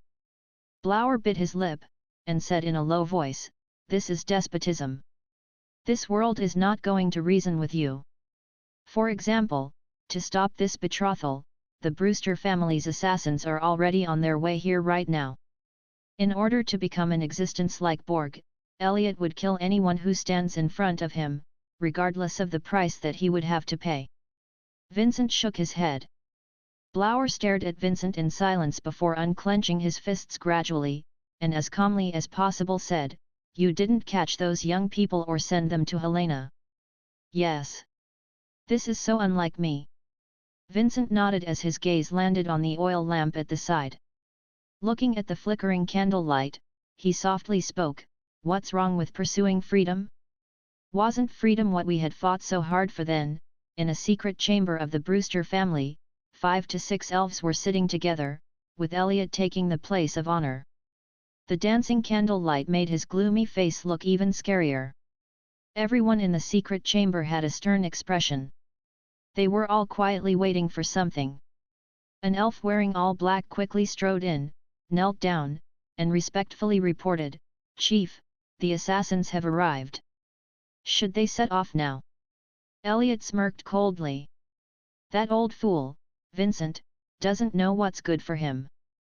Don't blame me for being ruthless since he's not willing to cancel the betrothal. Since his son has appeared, then let's kill them. A dead man will not be able to marry our princess." "Yes," that elf acknowledged, and turned to walk out. "Chief, a secret missive from High Priestess Helena." Right then, an elf jogged in, and presented a missive with a starry sky seal. All the elves in the secret chamber looked at the secret missive in Elliot's hands. The starry sky magic seal on the envelope was automatically disarmed when Elliot received the missive. A black letter paper fell into Elliot's hands. Elliot lowered his head to read the letter with an unreadable expression. Finally, he crushed the letter angrily, and turned the letter into dust in his hands. All the elves stared at one another consciously. They didn't know anything, nor did they dare to ask about anything. "The plan is cancelled. Let's keep him alive for a while longer," Elliot said in a low voice with indignation. "About this Nezha, we have to first talk about the Chaos Pearl that was born out of heaven and earth." Before Mag could finish the story of Nezha, the 2 little ones were already fast asleep in his arms. Ugly Duckling was also sleeping soundly, hugging his leg. Mag smiled with resignation as he got up carefully. He put the 2 little ones on the bed, covered them with a blanket, and tossed Ugly Duckling in between them. Then, he heaved a breath of relief. "Come to my room," Irina said at her room's door before she turned around and walked in right away. A midnight invitation. She must have a script to show me. As a prim and proper gentleman, at this time. Mag looked at himself, who had just bathed and changed into a Hawaiian shirt in the mirror. His shirt was only half buttoned up, and his chest pecs and abs could be seen vaguely. His semi-dry hair was sexily messy and that pair of melancholic eyes. Didn't he say he wanted to be a gentleman? Why did he change his clothes so naturally as if he was already prepared way in advance? Mag stood up straight, buttoned up his shirt, and combed his hair. He couldn't help but sigh when he saw his gentleman-looking self in the mirror. He was already so proper, and yet he was still the attractive middleman that innocent young girls wanted to throw themselves at. What to do? He simply couldn't control how he looked. "Oh yes. System, do you have that you know what?" Mag suddenly remembered something. "That thing for 7 times in a night. What the heck is that? Do I look like I need something like that? The rumors are all saying you cannot get it up. Who is spreading the rumors? Don't they know that they could be charged for spreading fake news?" "But it's not against the law to speak the truth," the system rebutted. "Piss off. Mag still bought a book on industrial textile skills from the system, and then brought it over the adjacent room. Mag pushed open the familiar bedroom door. He cleared his throat before walking in. Irina wasn't in the room, and the showering sounds could be heard in the bathroom at the side. Mag raised his eyebrow slightly. A very familiar tempo. Was it going to be forgetting to bring her towel in next? You, give me the towel. Indeed, after the sounds of showering stopped, the bathroom room opened slightly, and Irina's voice could be heard. All right. Mag picked up the towel at the side and walked toward the bathroom. He couldn't help ranting in his heart, oh please, girl. You're a 10th tier great magic caster. You simply have to cast a drying spell. You don't need a towel. Of course, Mag would never voice it out. After all, girls were usually shy. They wanted something to happen, but they didn't want to show too much initiative, so they would do something that seemed rather silly. Mag placed the towel in front of the door's gap, and was about to say something like, "Why don't we wash together?" The towel disappeared, and the bathroom door was tightly shut again.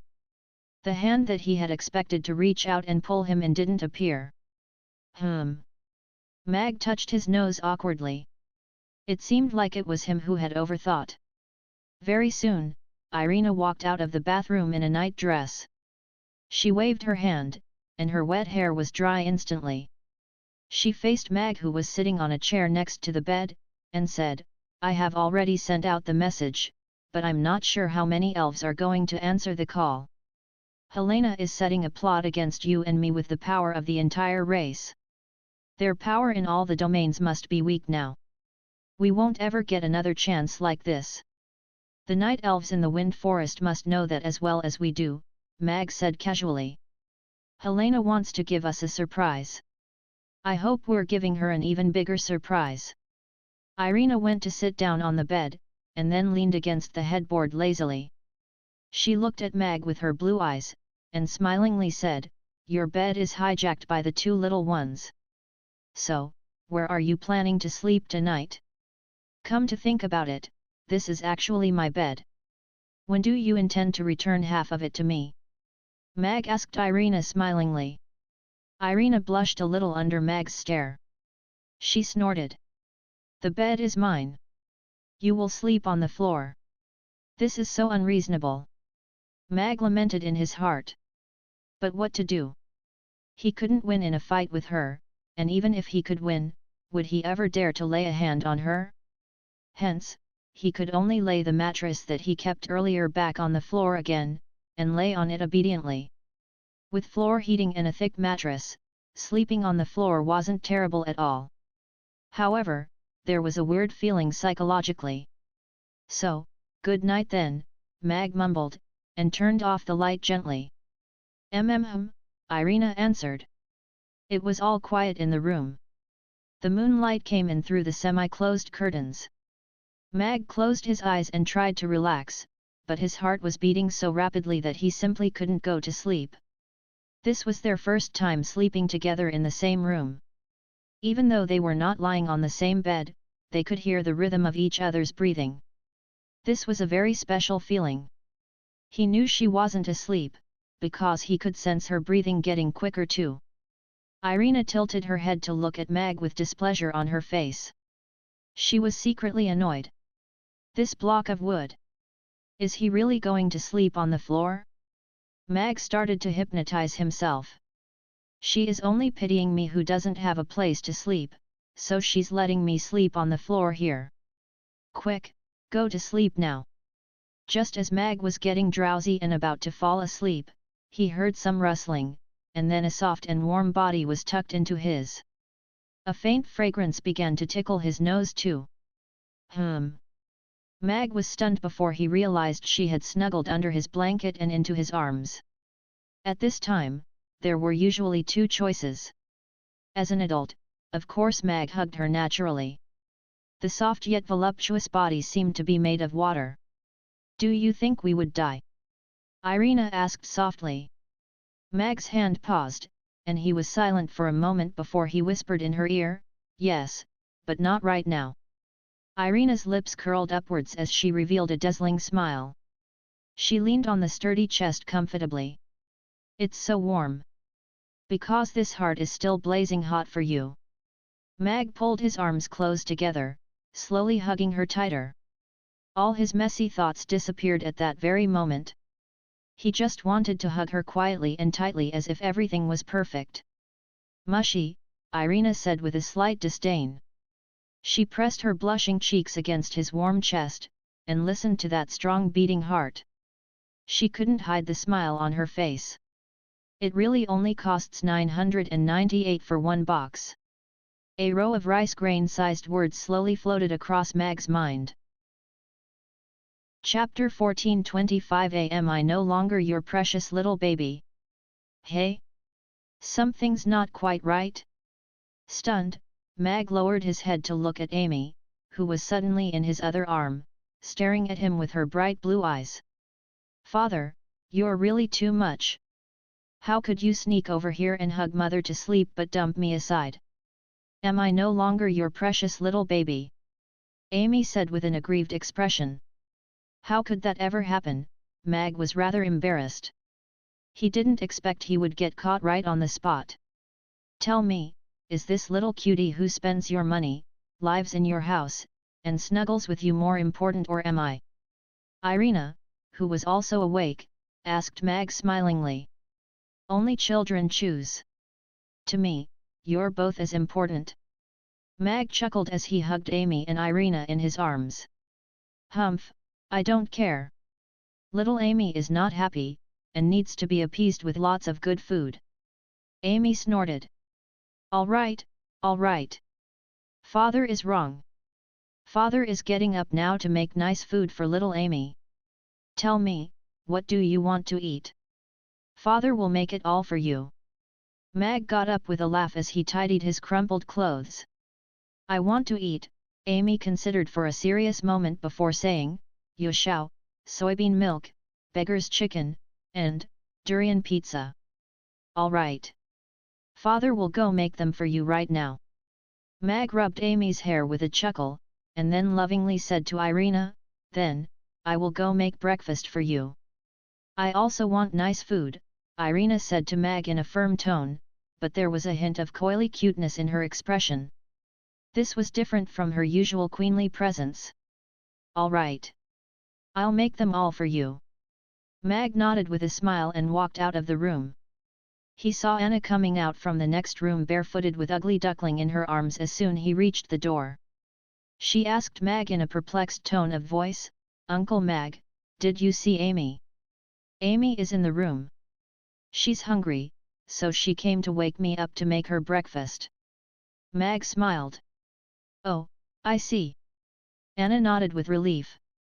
She took a look at the room, and then curiously asked, did Uncle Mag sleep in this room last night? So, where did Princess Irina sleep then? Hey! A hint of panic flashed across Mag's eyes. The question that this little girl asked was tough. I didn't sleep in the room, actually. I slept in the study. Amy went to wake Princess Irina. Oh. You two went over together, right? Anna nodded with a thoughtful expression. Does Anna want to eat anything for breakfast? Mag smilingly asked as he bent over, picked up the little shoes at the threshold, and put them on for Anna. I'll have whatever they're having. Everything that Uncle Mag makes is super delicious. Anna smiled sweetly. Little one, you must have eaten honey since your mouth is so sweet. Mag rubbed Anna's hair smilingly before he went downstairs. Anna followed after Mag with Ugly Duckling in her arms. She softly asked, Uncle Mag, can I ask you a question? Mag halted his steps at the kitchen's entrance and turned to look at Anna. Do you know why Big Brother Blower left? Anna looked at Mag perplexedly. Princess Irina was already in the restaurant, so why did he still leave? Anna, adults will sometimes have a busy period.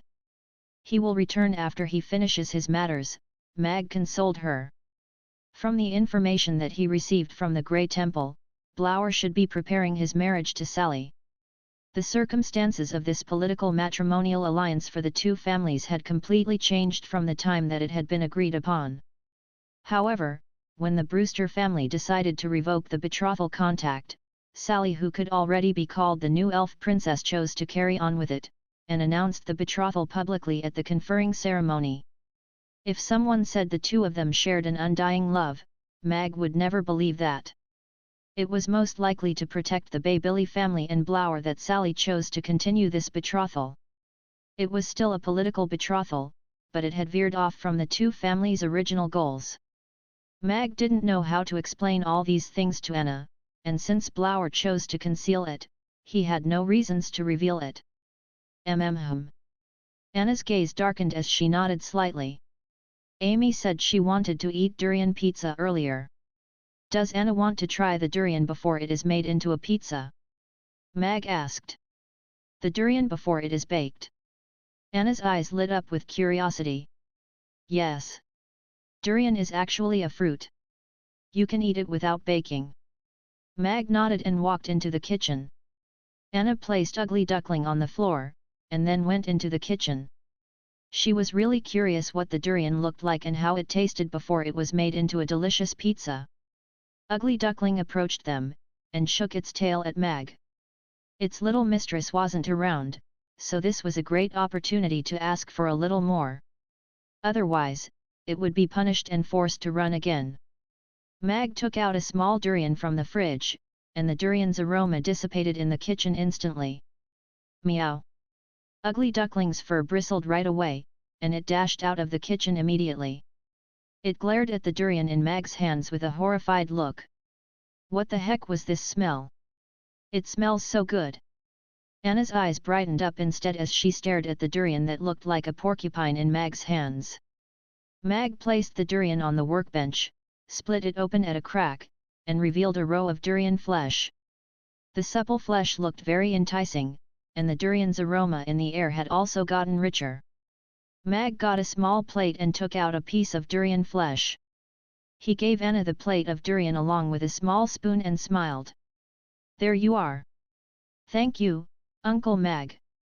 Anna received the plate and dug out a piece of the durian flesh with the spoon. She could feel its smooth texture before she put it into her mouth. The chilled durian flesh had the same smooth texture as ice cream, and its unique sweetness was displayed perfectly in the pure fruit flesh.